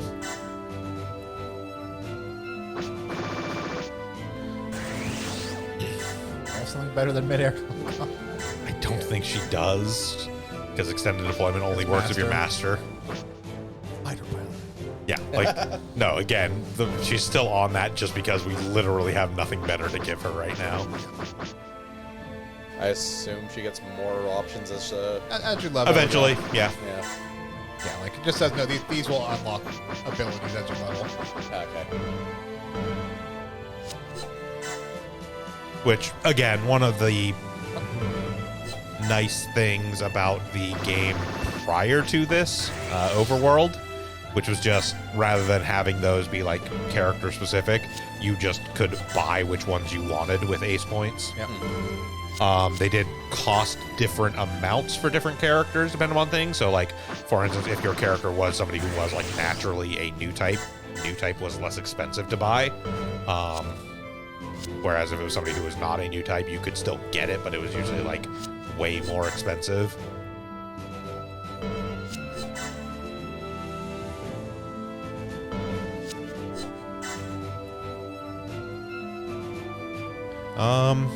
Yeah, but I think we've just got sort of housekeeping stuff left to do. We'll probably go ahead and call it here for now. Yep. Thank you all for joining us again for another Super Robot Sunday here on Sound Goblin Gaming. I figured it's fine to end a little early too because we ran extra long yesterday because we not only started like a 45 minutes early but also ran like an hour later than usual. Yep. But we did complete Danganronpa V3 and thereby the entirety of the Danganronpa series. So yeah, thank you for joining us today for Super Robot Sundays. We'll be back next Sunday with the conclusion of Double Zeta, since there's only about 3 more missions left there. We'll be back tomorrow with more of our Pokemon playthrough of Elden Ring, and Tuesday with more Phoenix Point Year 1. We are going to be taking a break, at least for a little while on Saturdays, most likely, just to kind of give ourselves a little bit of a fucking rest after spending literally several years at this point, almost non-stop, going through all of Zero Escape and Danganronpa. Yep. But we may resume Saturday streams at some point. We'll kind of let you guys know as that comes. And yeah, we'll be right back here next Sunday with more Super Robot Sundays, SD Gundam G Generation Genesis. Until then, I've been Bograt. I've been Krampus. I've been Chiv. And I'm Vincent. Have a good one, everyone. Goodbye.